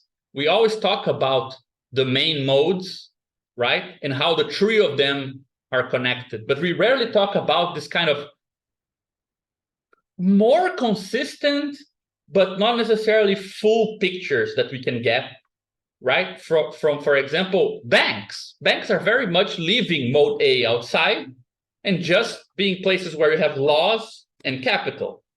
And it simplifies the world and streamlines a bunch of things about bigger decisions, about financial investments and so on and so forth, right? So you can think about institutions perhaps as kind of niches in an environment. They're usually very clearly marked in the world. You enter there and you have a reduced set of more tractable norms, and you can work your way through them and exponentially increase how much information you get, but what you can actually ask and what is meaningful and how you can treat them alternatively is not that clear.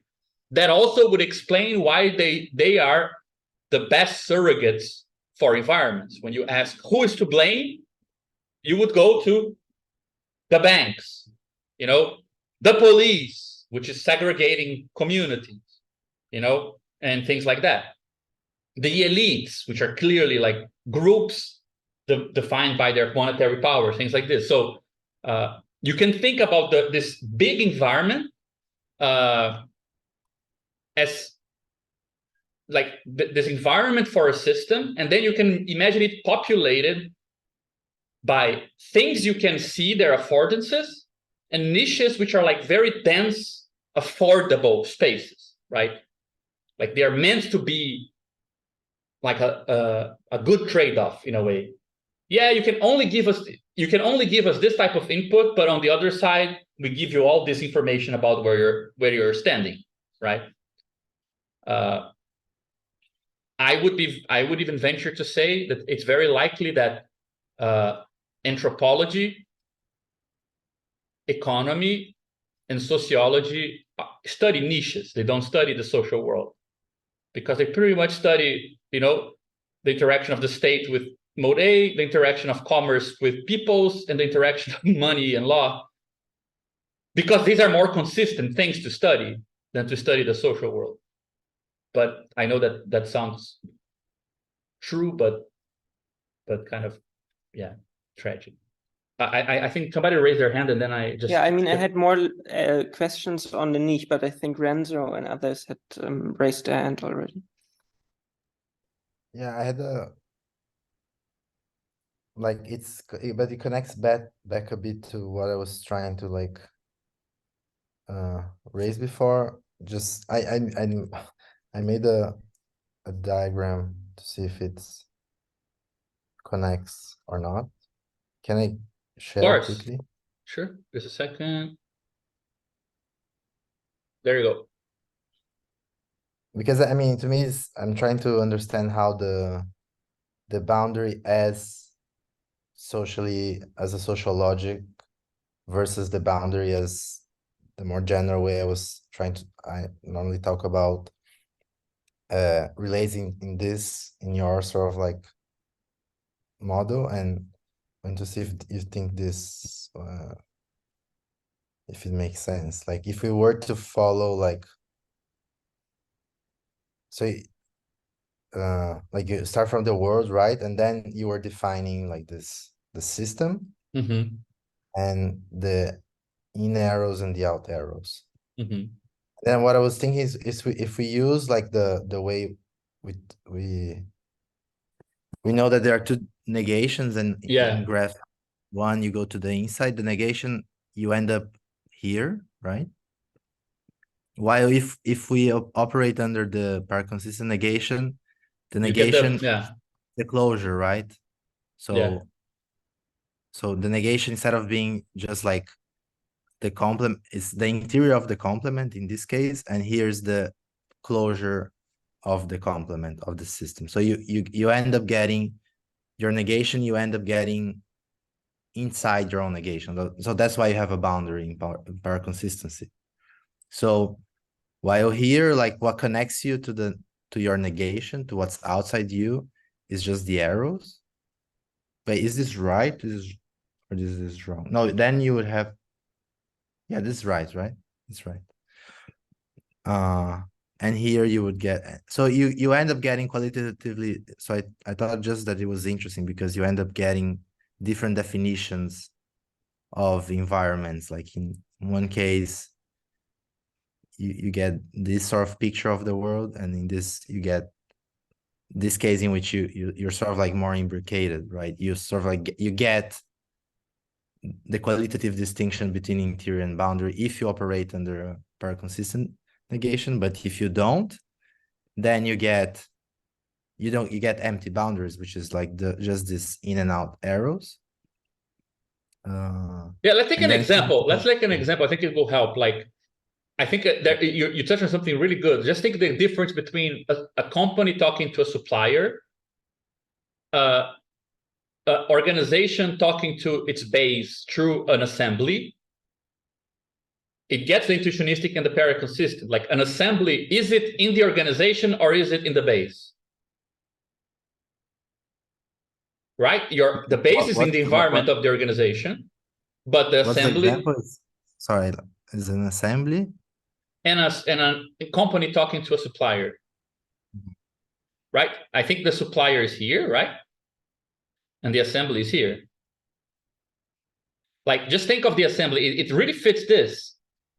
Clearly, you would say the assembly is organized. It's part of the organization, right? It's like an organ of the organization, in a way, because that's how you're connecting and discussing things with your base for a certain type of organization, right? But it's also not part of the organization, because the assembly is part of the environment of the organization, which is the base of the organization. Something like this. Which is different from, let's say, if you have like a manager talking to a supplier, which you would say, yeah, the supplier is not in the company, but in a certain sense, they are trying to get closer together, right? And you get more like channels, right? Communication channels. Yeah, but it's also different, for example, from a bureaucrat talking to a citizen, right? If I work in a State Department and a citizen comes to me, right, I need to prove at every it's part of how I interact and what I see, that I prove that I have no connection, right? So the language we will use, I might not even refer to them as people, but as numbers, right? Or, for example, I might not even want to interact directly with them. I want them to interact with the paper, and then I interact with the paper. Something that cuts, right? Whereas here, you are trying something else. You're trying to create a margin between you and what's outside, which is actually due to money, right? And here you do have like a part of the system's body which is kind of outside. I mean, that's why I think it's even a polemical question to ask: is an assembly part of the organization who called it, or part of the base who came?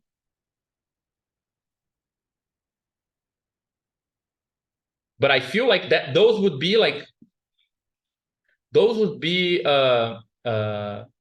examples of what we're talking about, right? Like this interfacey changes to organizations depending on whether their environments are intuitionistic, paraconsistent, or classical.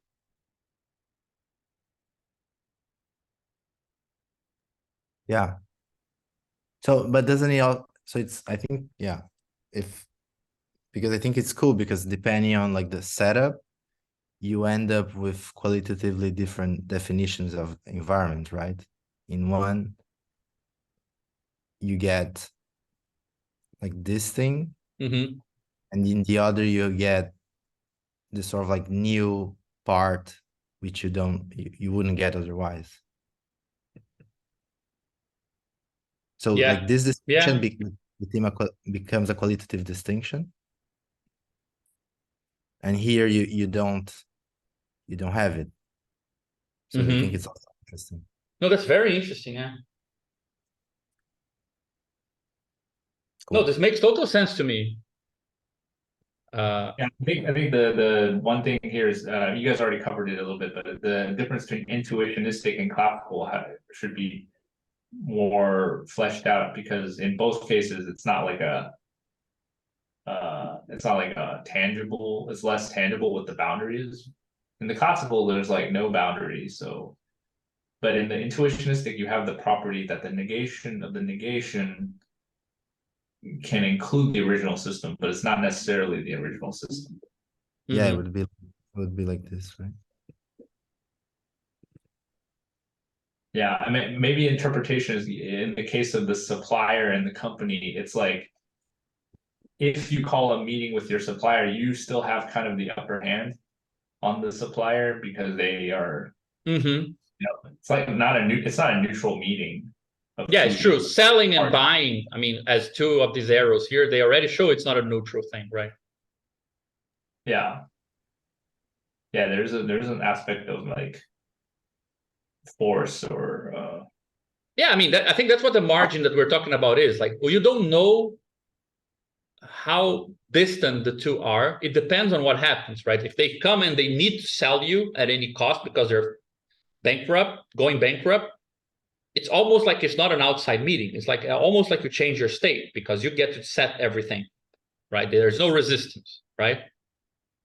If they're in a good condition, that meeting is actually a meeting with another actor, right?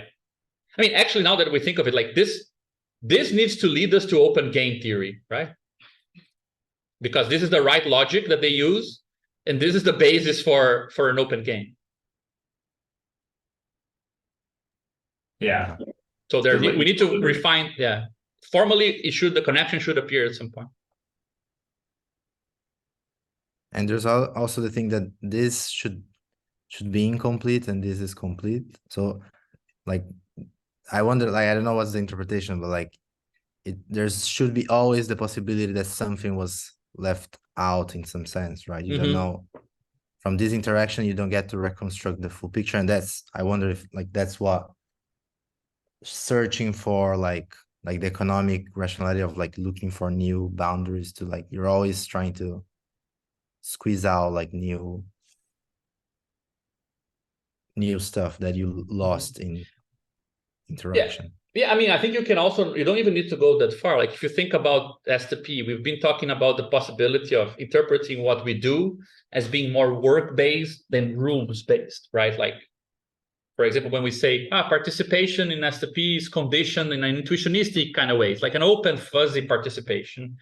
And if you're more engaged, it's like you exist more. If you're less engaged, you exist less. That's also a hardship on how to place the border. And you don't even know if you're interacting with the outside or not, right? Like if that interaction is with the outside, so if a person is actually outside, it's a consequence of the type of interaction. It's not like a place they are in. So you don't know if there is space between you and another object. They might be inside, right? See my point? Like there is something weird about the fact that this thing here, you can still discover things depending on the type of interaction, right? You might find out that you're having competitive relations with another subsystem and having very cooperative relations with an outside system. So things can change in that way, and this is not possible here, right? And this works very differently here. Like there's some fuzzy margin here that doesn't seem to be available in the other versions. Perhaps that wasn't a good example, but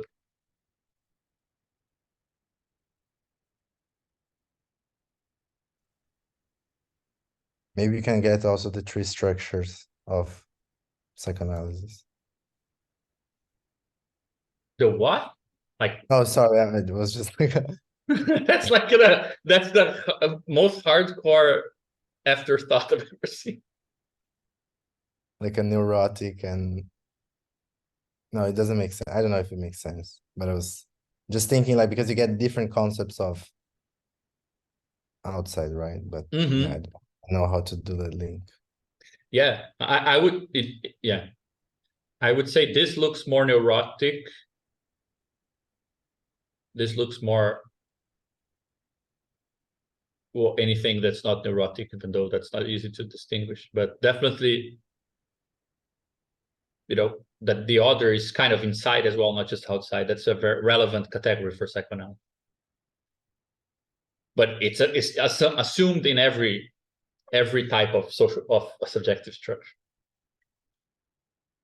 But yeah, it's already more than, I would say it's more than you get in psychoanalysis. You can get like at least 3 types of others, right?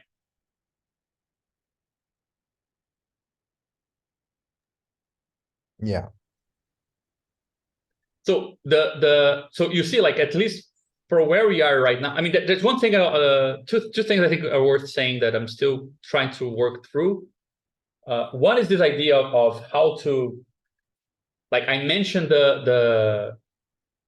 which last time it was a big issue when we were talking about the idea that if you have a object description,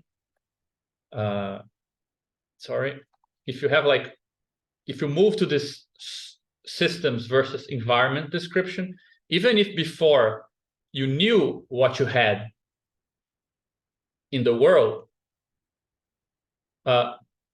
through like outputs and inputs, you're gonna have to re-decompose and synthesize the world. Because now things exist insofar as they exist for inputs and outputs. And I propose that these new parts of the world, rather than say that they exist or they don't exist, you say X, Y, and Z afford things. Because the proper way to describe them is to describe something like, right, sorry, this is an output. This is inputs. So what is X? X is something like X given, right, some output and input. So it affords some connection between what you do and what you see.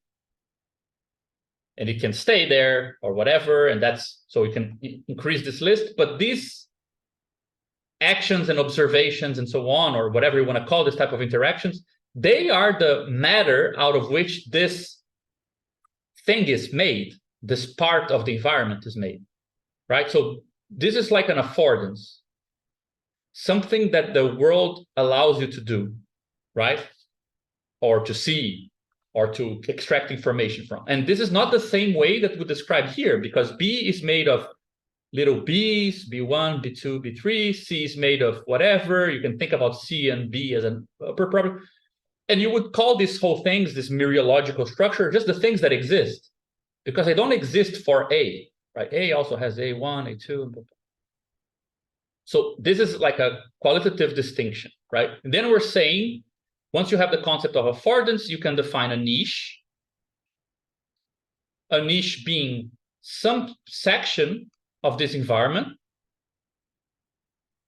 that when you interact with it through, you know, some inputs and outputs, it affords you a lot of stuff, right? Or it affords you consistent stuff, coherent stuff. It doesn't need to be like a quantitative amount.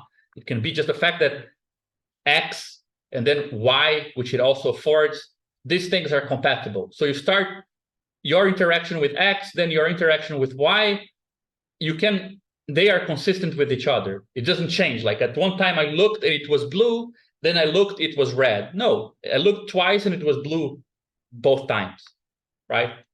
It's very different. Like I spoke with a stranger on the street, then I spoke with another stranger on the street. Those are two different people. I go to the bank and I talk to the cashier. One day I go again, it's the same person. Like it reduces that. That's something it's affording. It allows you to construct, predict. So niches don't need to afford only in the sense of there are a lot of information. And affordances can also be bad, right?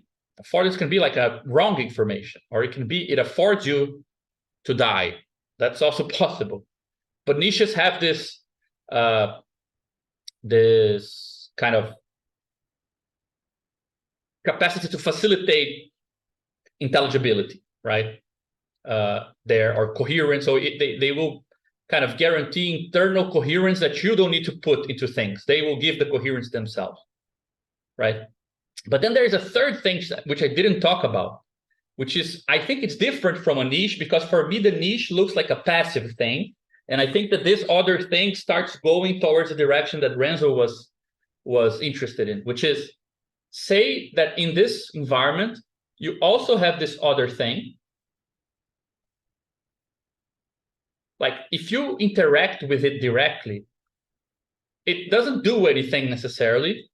But for example, if you interact with it, you get to interact with another thing in the environment, right? So it's almost as if you became a different system, and then you can interact with the environment in a new way. That's, I think, closer to what you were calling an interface, perhaps, Renzo, right? So for example, I think that, so there are some cases that I'm not clear on. For example, is a street sign a surrogate system? Given that I look at the street sign and it tells me a lot about the world that I couldn't directly grasp very easily. Seems like a very poor surrogate system, because it pretty much passively read on it, right? You have your purpose, and it's true that it affords you to arrive at your purpose, perhaps quicker, perhaps even to arrive in places you wouldn't be able to arrive in due time. But it sounds to me like there's a difference between this and a calculator, for example, where you have a limited amount of things you get to do, you manage to do. It's beyond your capacity to calculate some things. And through the calculator, you can arrive at solutions you couldn't arrive on your own, right? So it looks to me like niches are more like a part of the environment that stands for a bigger chunk of the environment, where surrogate systems are a part of the environment that stand in for an expansion of the system, right? It's almost as if you attach the system to that surrogate system and now treat it as an extension of you, the inputs and outputs of that composite create a new environment. They don't just take you to a place in that environment that you could go before, right? You would get an environment prime here. For example, if you put glasses on, it's not just, I can navigate better on the old environment. No, you will get something which is like precision of focus that you didn't have before, right? So this begins to be like a slightly different change than niches, but they also relate to the relation they also connect to the relation between systems and environments, right? And this is where I stopped last time, but I think this is where it becomes really interesting, because this, for example, could lead us to, if this distinction makes sense, and I know I just explained it quite poorly, but if we do manage to make the distinction, right? So I have system, then I have environment. Inside the environment, I have affordances. I can have niches in the environment, which is like a small part of the environment that leads to a bigger perspective on the environment. Well, if I go to you know this particular state institution, I can interact with a bigger chunk of my city. Like I can put on a complaint, right? And rather than having to go into the individual people, I can talk to the whole constituency at once, right? But there are so other ways that affordances can be used, which is as surrogates. And surrogates would be parts of the environment. They do have affordances, but it's not that they are a small part of the world that leads you to see more of the world that was already constituted for the system. It's a part of the world that if you add it to your system, you get a different environment, right? Something like this. So an expanded system with that environment bit inside of it sees a different environment, something like this. So an assembly could be seen in a certain sense, something like this. An assembly is a part of the world, but if you do take that assembly into account, you will see the environment itself differently than you saw before as an organization, right? And why I think that this is a really core idea to develop is because, well, we have individuals here in mediations and the world, and we're saying that, well, you start to think about politics when you see that the way you go through a mediation is different from the way you go straight into the world. Well, it seems to me that to say that this is a kind of surrogate, right? And therefore, the environment that the individual sees in the world is different from the environment that you see from the organization. That's where we want to get at, right? So understanding how to frame this is very important. It's the only reason why I'm doing all of this to begin with. For example, a trade union can dislodge somebody who is in a company and gets to interact with the world and see the environment in a certain way, and find out that the environment is not just made up of competition, it's also made up of potential cooperation between workers, even from different factories, right? But I wonder if you guys think that this distinction here between niche and surrogate is strong enough, like, to build on. Yeah, it's a bit confusing for me still, because this distinction of they both, like you said, give us affordances, but one is somehow like you can bring it into the system and the other one you cannot. But then, like, can we do the reverse? Like, in what sense is my hand a surrogate system? In the sense that I could lose it. You know, like the same way you can bring in an external part of the environment and make it into a surrogate, can you also cut out a part of the system and make it a surrogate? Yeah, actually, now that I think of it, in my presentation, even though I didn't present it, the order was different. Perhaps this would be the correct way to present it. See if this clarifies something, or if you prefer the way I just proposed it. So alternative one is to say system, environment, then the environment is decomposed into affordances. Then there was a bit of a jump to explain how niches are different, are like lumps of affordances, right? And then I distinguished it from surrogate systems. But now I realize that the second option, which is the one I started working from, was different. It said systems are different from environments. Environments have affordances. Surrogate systems are things that creates more affordances in general. So this was the secondary concept. Then niches would be like sets of compatible surrogate systems. Right. So this is what's actually written here, right? You have a system, like, for example, you can't really interact with this region, right? But through the surrogate, you can.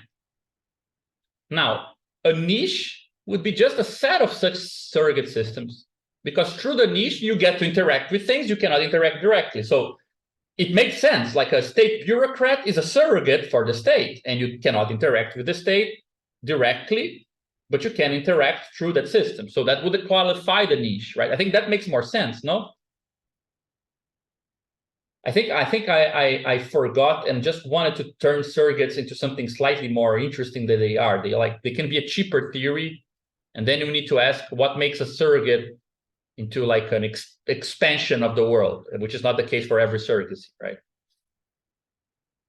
Do you guys see the difference between the two options?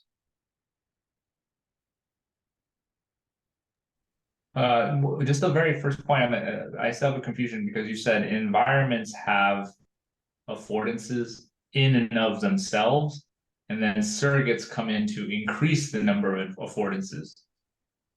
Yeah, like for a system.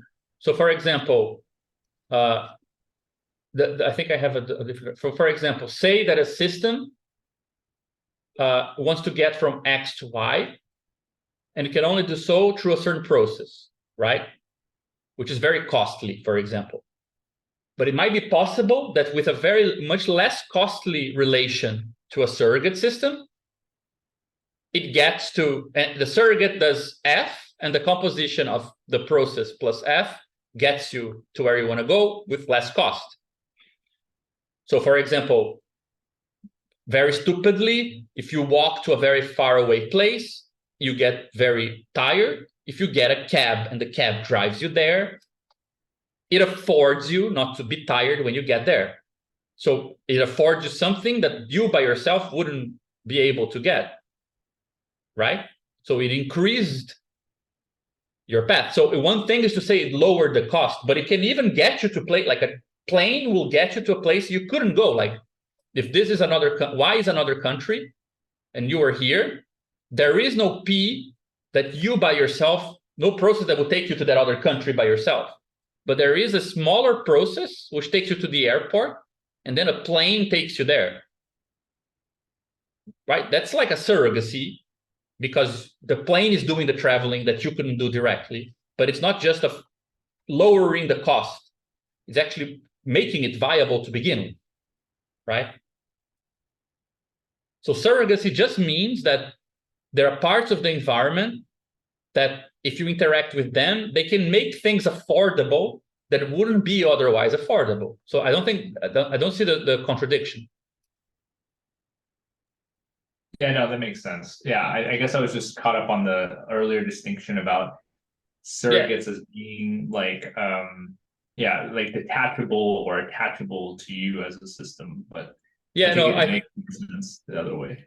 Yeah, it was wrong. It was. I think that I was going the wrong path. Like the correct way to say is, you define the system, which allows you to define an environment, which we already know is not the same as a system, because it is a lump of, it's like a counterpart of the system that you divide and recompose in terms of affordances.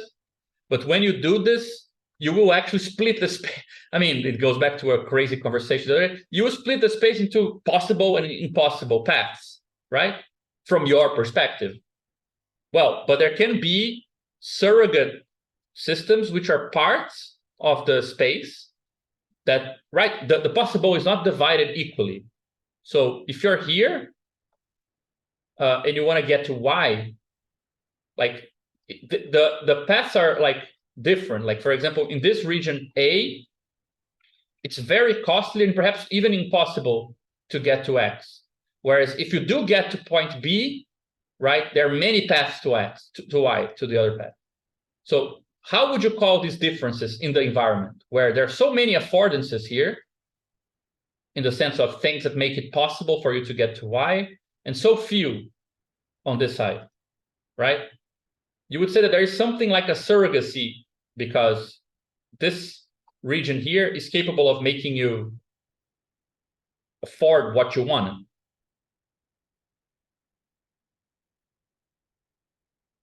Yeah, then it makes sense. Then I guess it seems like niche is the one that seems a bit superfluous as a concept, because like, yeah, it would be the set of compatible surrogates. Yeah, it would be yeah, it's easier to define, right? Then it's just like, because this surrogate, for example, it allows you to get to this region here, the surrogate here, right?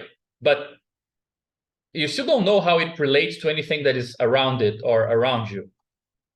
Whereas in this case here, if you interact with this representative of the state, which is then going to do things and come back to you, he also interacts with another for you who gets back and gets information. Like this whole thing is coherent within itself, right?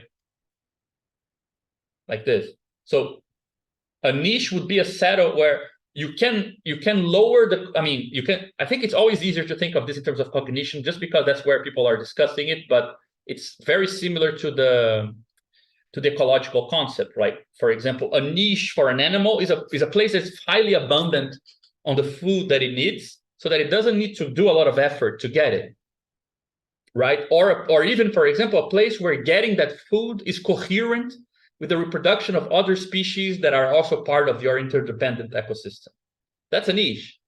Then cognitively, you would say a niche is a place where most of the things that are that are there, they do take on the cognitive load for you, and they do it for you. You don't need to do it. So for example, you have parents do part of the thinking for you. They tell you, don't do this, and then you say, why? And they don't want you to think. They say, don't worry, just don't do it. That's surrogate reasoning, right? They reason and they give you back the output, right? That's what they call environmental cognition, right? Cognition that is the cost of reasoning is lowered because information is built into the environment. And they call this type of displacement to the surrogacy of cognition as a type of docility.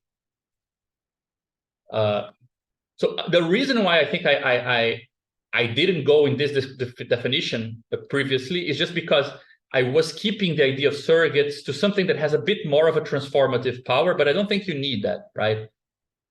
We do want to be able to talk about under which conditions having a system, I can affect some change to that system, right? Either by adding parts of the environment or changing its own structure or whatever it is, or combining with other systems that changes what's on the other side here, right?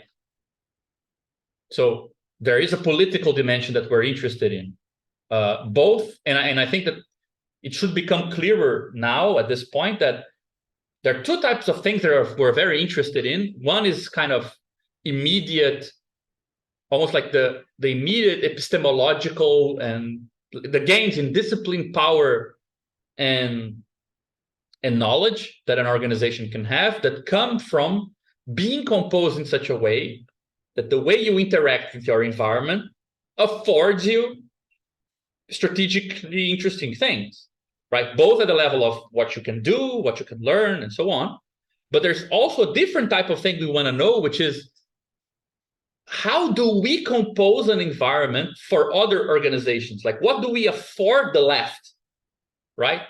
So this is why it's nice to have this language to talk about affordance, surrogacy, and niche, because then you can invert the game and you can track our capacity for establishing a transition program based on how good of an environment are we to new organizations that might appear. Because that's how you want to track if we're becoming the space, right? You should be able to say things like the environment for my organization is very coherent with how the environment is for another organization. So we start to create a niche that when they interact with me, they already gain information about other organizations they didn't interact with, right? Or by interacting with our organization, new organizations can get streamlined into problems that they don't need to deal with, that we dealt with, right? That's a whole language for describing not only organizations as systems that need to get composed in some way, to interact in some way, to see in some way, but also the same language contains a kind of dual, which is the language of what type of landscape are we to whoever is out there, right? And this whoever is out there can be both like a comrade organization, but it could also be an enemy, right? Can we make it harder for others, right? Can we limit the affordances that what they can do through us and things like that?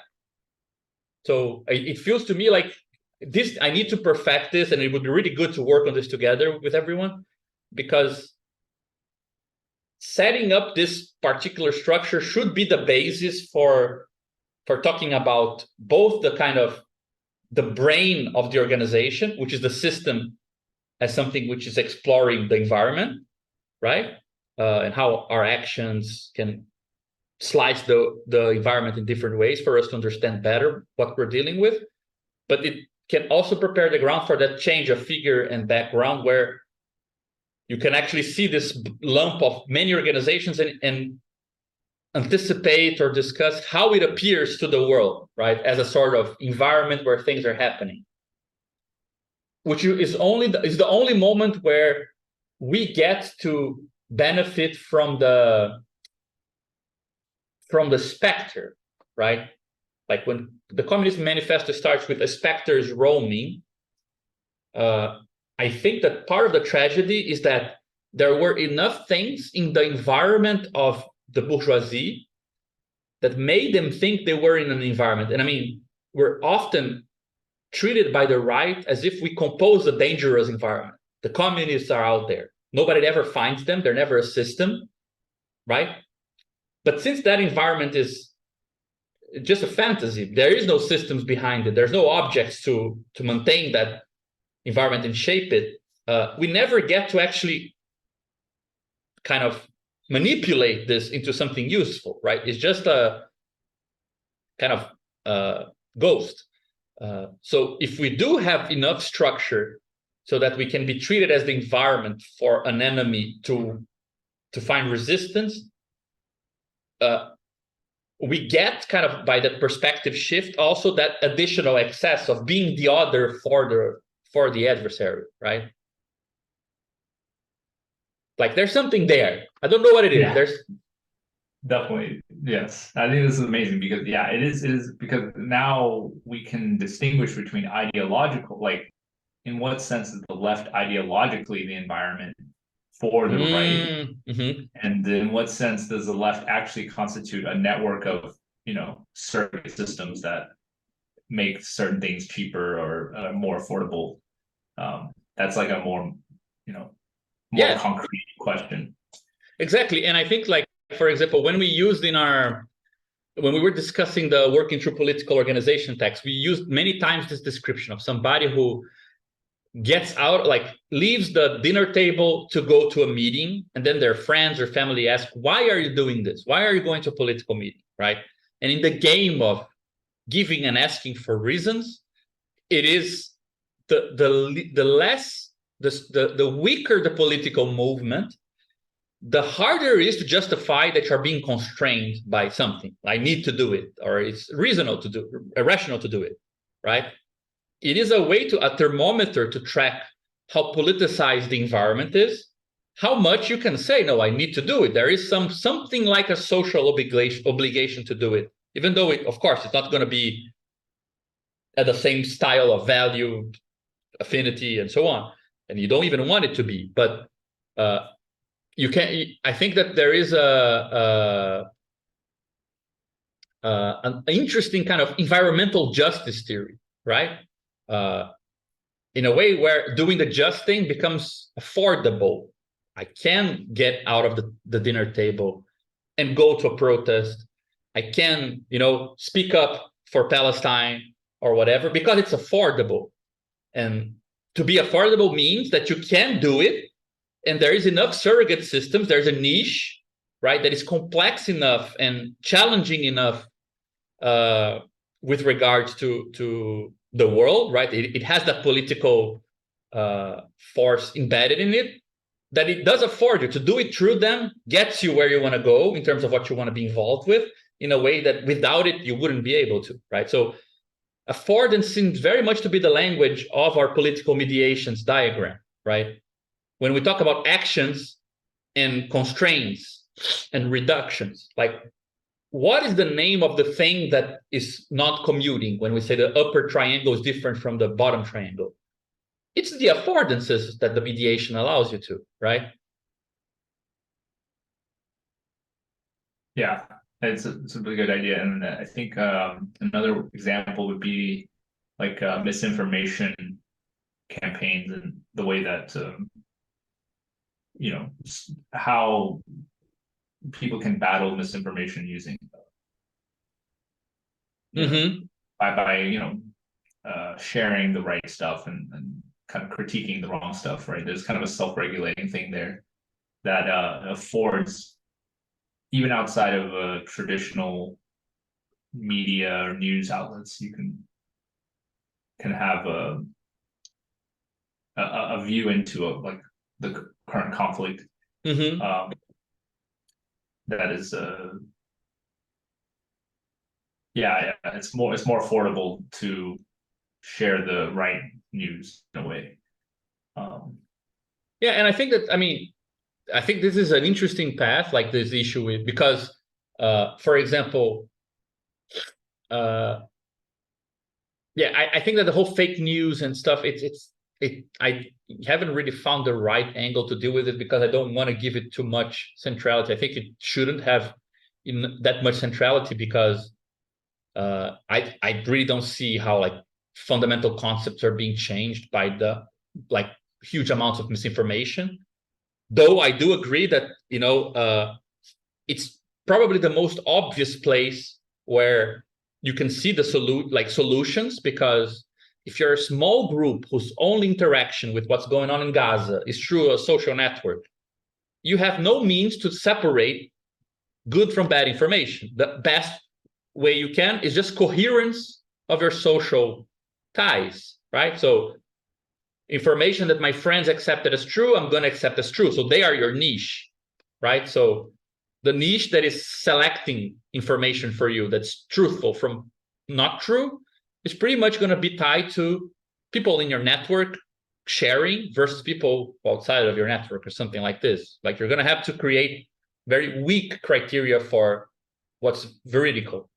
If you have other ties with people and you can see that they stop responding, that they disappear, that they lose loved ones, and you can see other things that are happening on the ground, you have a criteria. Like that's a surrogate in the sense that it changes the system, right?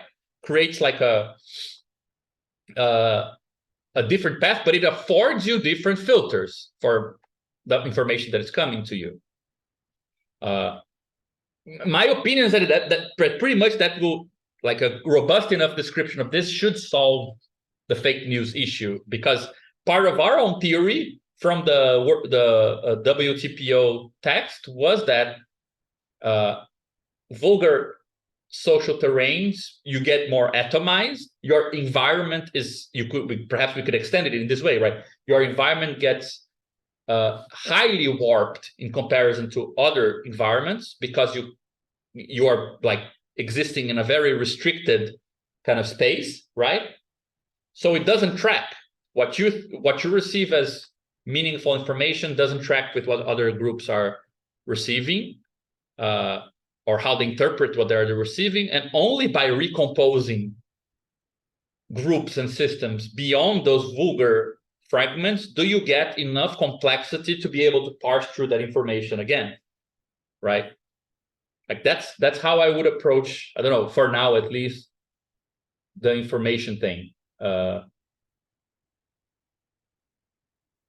Yeah, but it definitely gives us tools to talk about that more productively rather than simply, it seems like before this, all we have is like this ideological tools to talk about like information, misinformation.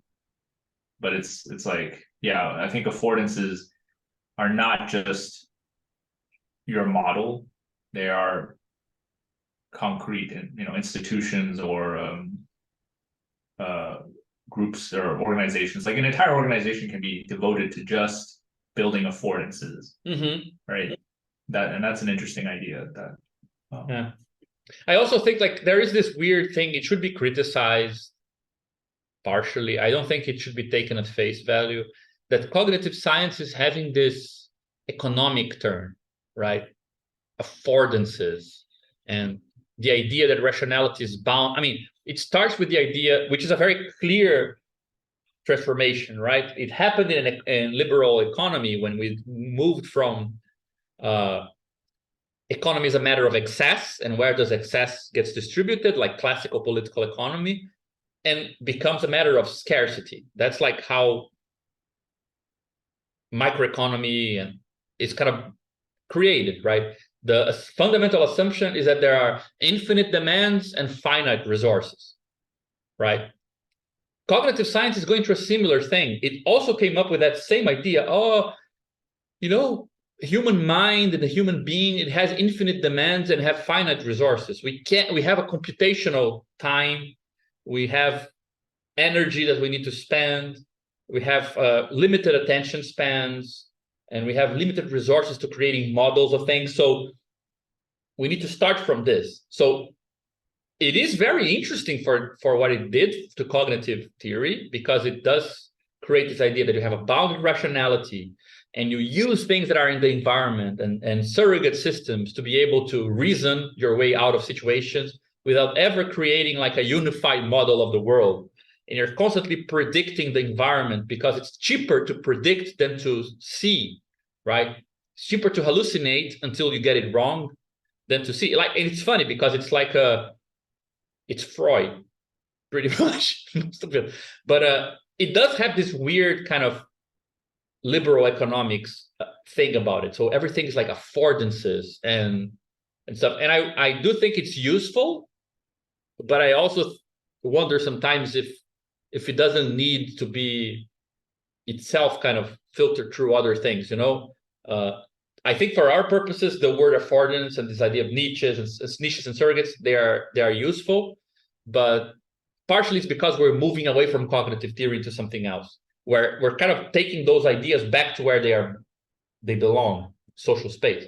But I do think it's a very weird literature to deal with. It's interesting. Hey, John. Hey, can you hear me? I'm just free associating. I can't help thinking about all of the shit that Sartre caught for starting the critique of scarcity, right? Yeah, I was thinking of him too. From the official Marxists, and I'm just curious. Ja, I'm not. I don't know. What do you think is wrong with that?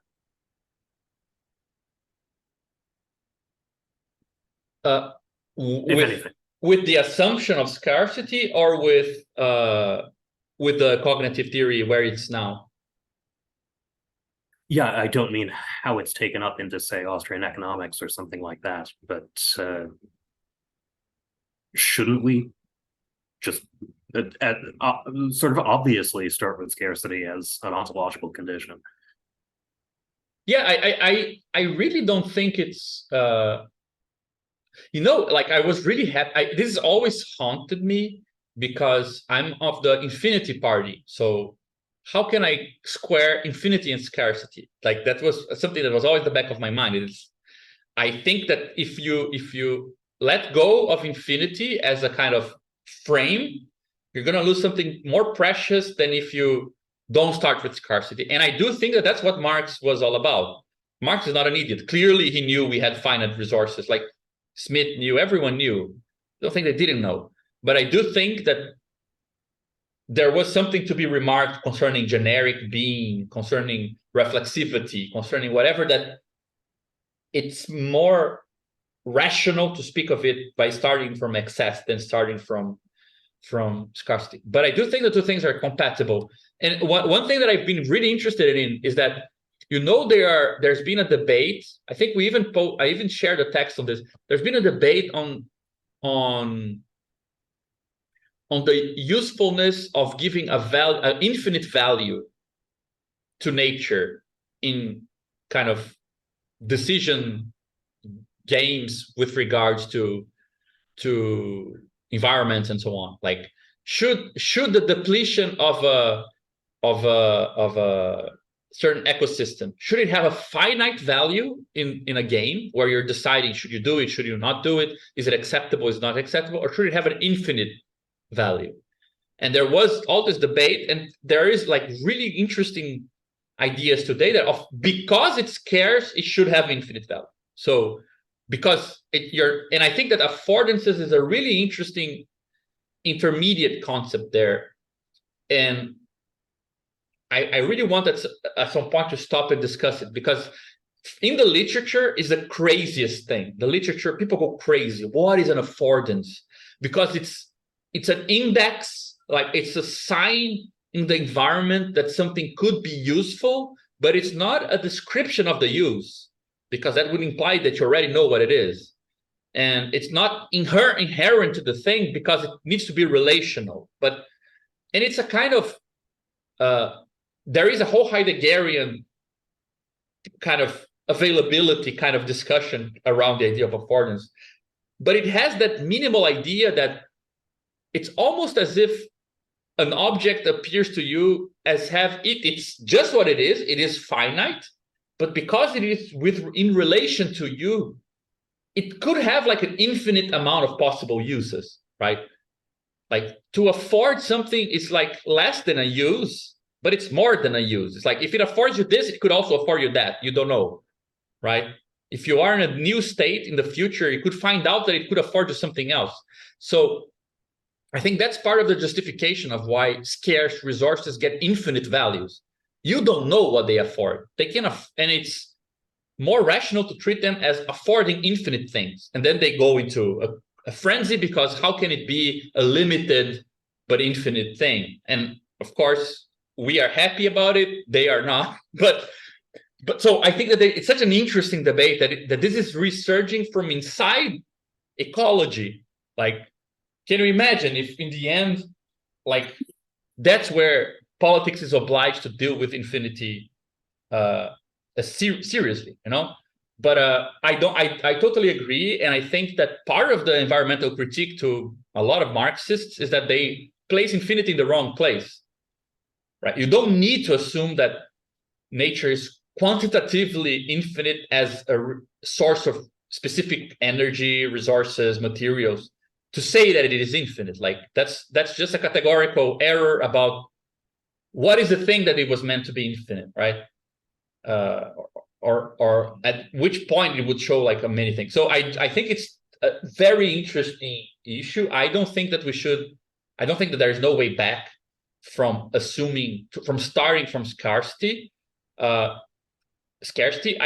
think that a good way to compatibilize the position of scarcity with the position of infinity where it really matters, which for Marx was not the idea that nature is infinite, but that we don't know what cooperation can do. That's where infinity could appear.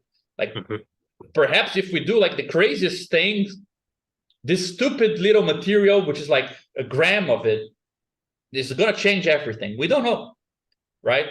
So that's where it is. Like that relation between some finite thing and something which is excessive due to pretty much the truth to counters theorem. Why not, right? So right. That's where it should be, and not in this defense of an infinite resource. I think you can totally do away with that and keep everything that is important. And I like the idea that afforded, right? Don't you think it's a good path? Yeah, and I begin to understand you better, and I think I'm entirely in agreement. So both the vulgar Marxist ideology of no limits and the, say, Austrian ideology that uses, pardon me, that uses scarcity as an excuse to inscribe an ontology of finitude whose suppositions go way beyond what, say, the existence of opportunity cost or something like that necessarily prescribes. Both of those are mistakes, right? Yeah. Metallogically, this seems pretty easy. Sorry. And I'm sure it's not easy in application. I have only a baby understanding of political economy, especially the environmental part. But metallogically, I think we expect lack and excess to go together. This is what I talk about under the heading of the dyad, the Aristos duos. For me, that's Plato, but we can just stipulate as a definition that this is a context in an instance of the dyad is just a context in which lack and excess run directly into each other without there automatically being a just enough or a mean in between. Maybe something like a mean can come to it from the outside, but if there are instances of the dyad, there are instances where you have lack excess and you can't immediately deduce the existence, even if hidden, of of a mean, and that of course does bad things, that accepts the Austrian premise and then does very bad things to any assumptions about equilibrium, which is good for us, right? Yeah, in a post-Cantorian context, right, we can sweep away the assumption that letting in the infinite means that we've done away with limits. Quite to the contrary, exactly. the more you let the infinite in, the more interesting and subtle and pervasive the limits become. I mean, you're picking up Skoleman's paradox recently is a perfect example of this. Exactly.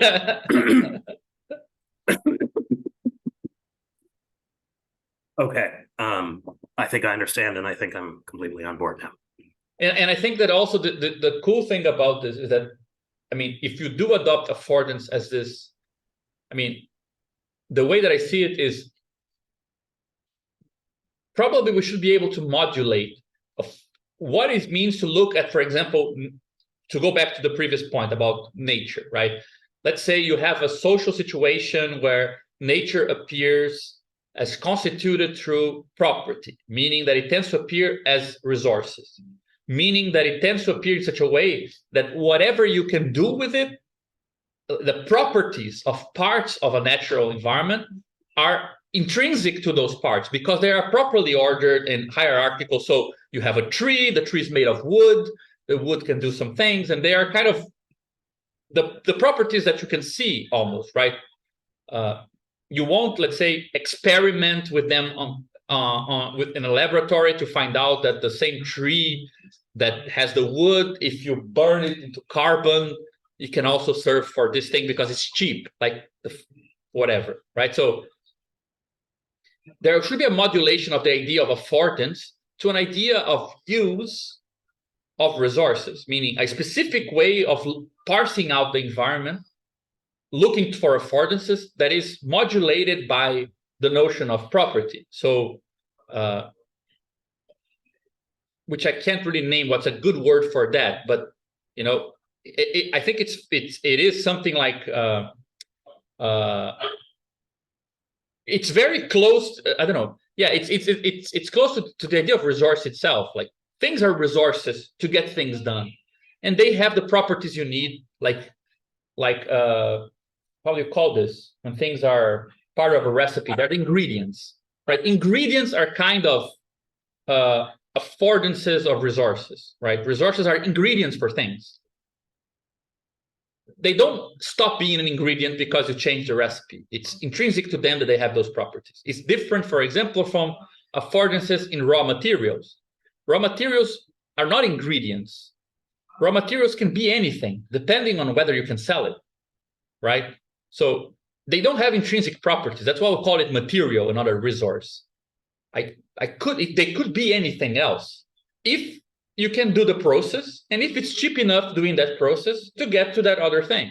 So if selling a bag made out of crocodile, it's wanted, crocodiles make bags. Now they afford bags, right? They make affordable bags. But would you ever look at a crocodile and say, yeah, it's a resource for bags? No, you wouldn't, because it's not intrinsic. It's a property that only appears in relation to the production process that makes crocodile bags, right? That's what we call use value. That's why use value is use value for others. So use value is a really, we can derive the properties of this concept that is always so elusive for Marxists because we're constantly incapable of saying, is use value a property of the value structure, or is it the thing that is outside of value structure and is being captured by it? From our perspective, we could say, yeah, that's just value. What what things affords in terms of value, that's use value. It becomes kind of almost trivial, right? If you look at your environment, you ask, which things in this environment could make up commodities? And you parse that environment in these terms, you're going to get the use value of things. But if you were to ask of your environment, what can these things be other than commodities? You would get their uses, which are not use values. So use value is not the set of all uses of things. It's only the set of possible uses for commodity making, even if that commodity making is just a human who's reproducing, right? So I think the idea of affordance, when you modulate it through the logic of value, gives you use value, right? And it would be interesting to try to refine also what they mean, what affordances mean for the other modes, which is, I think it's a bit unclear for me as well. Like, what does it mean to look at things and see that they are resources that afford you properties, new contracts, new powers, and so on, right? Or things that, look at things in terms of the effective memory and the connections that they have. And what does this afford? It affords you connectivity with people who are alive and dead. It affords you transcendence in a certain communitarian sense. Like, how do you name that affordance, right? If you want to give it a specific name, that's maybe mode A use, right? So it would be interesting to separate all these things. And I'm saying this in the context of the discussion of scarcity and infinity, because that things have limited uses is often an effect of the mode to which they're constituted. Something looks like it has limited resources because you're just looking at it as what type of property it could be. For an artist, perhaps something which is like a scrap of paper has no contract value, no monetary value, whatever, you can use it to do something else, right? And that's not because the thing is infinite in a sense of it can be decomposed in as many parts as you want, but it affords infinite things, right? So I do think that it's nice to have that concept to be able to, it might play a big part in making it compatible, to clarify essential level of in which things are scarce, with a sense in which we clarify in which sense they are infinite, you know, and what's the battleground for establishing that.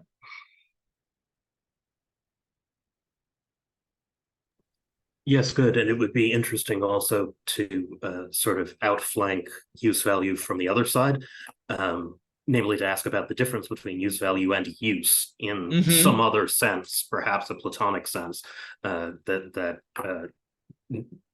if use value and exchange value are still systematically correlated in their problematicity, if it is a problem for a certain kind of system of thought that we can't explain the relation between these two forms of value, nevertheless, that's a picture within that system of thought. And so, yeah, I totally agree. From both sides is interesting.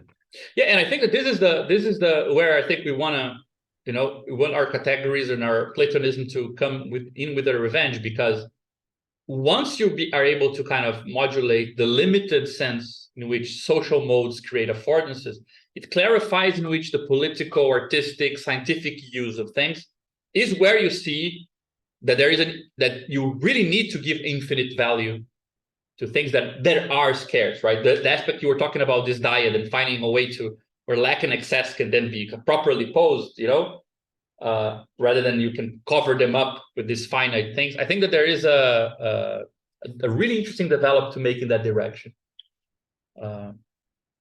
If you want, I can share it with you, man. These things, I really want to help with them, like with this recent debate about why all these very kind of conservative theorists are concluding that, okay, perhaps, you know, you only get the properties you want of a rational discussion about, you know, natural preservation, you know, the value of life and things like this, if you allow infinite values in, you know, and you can see that they're all kind of embarrassed about it. It's really interesting.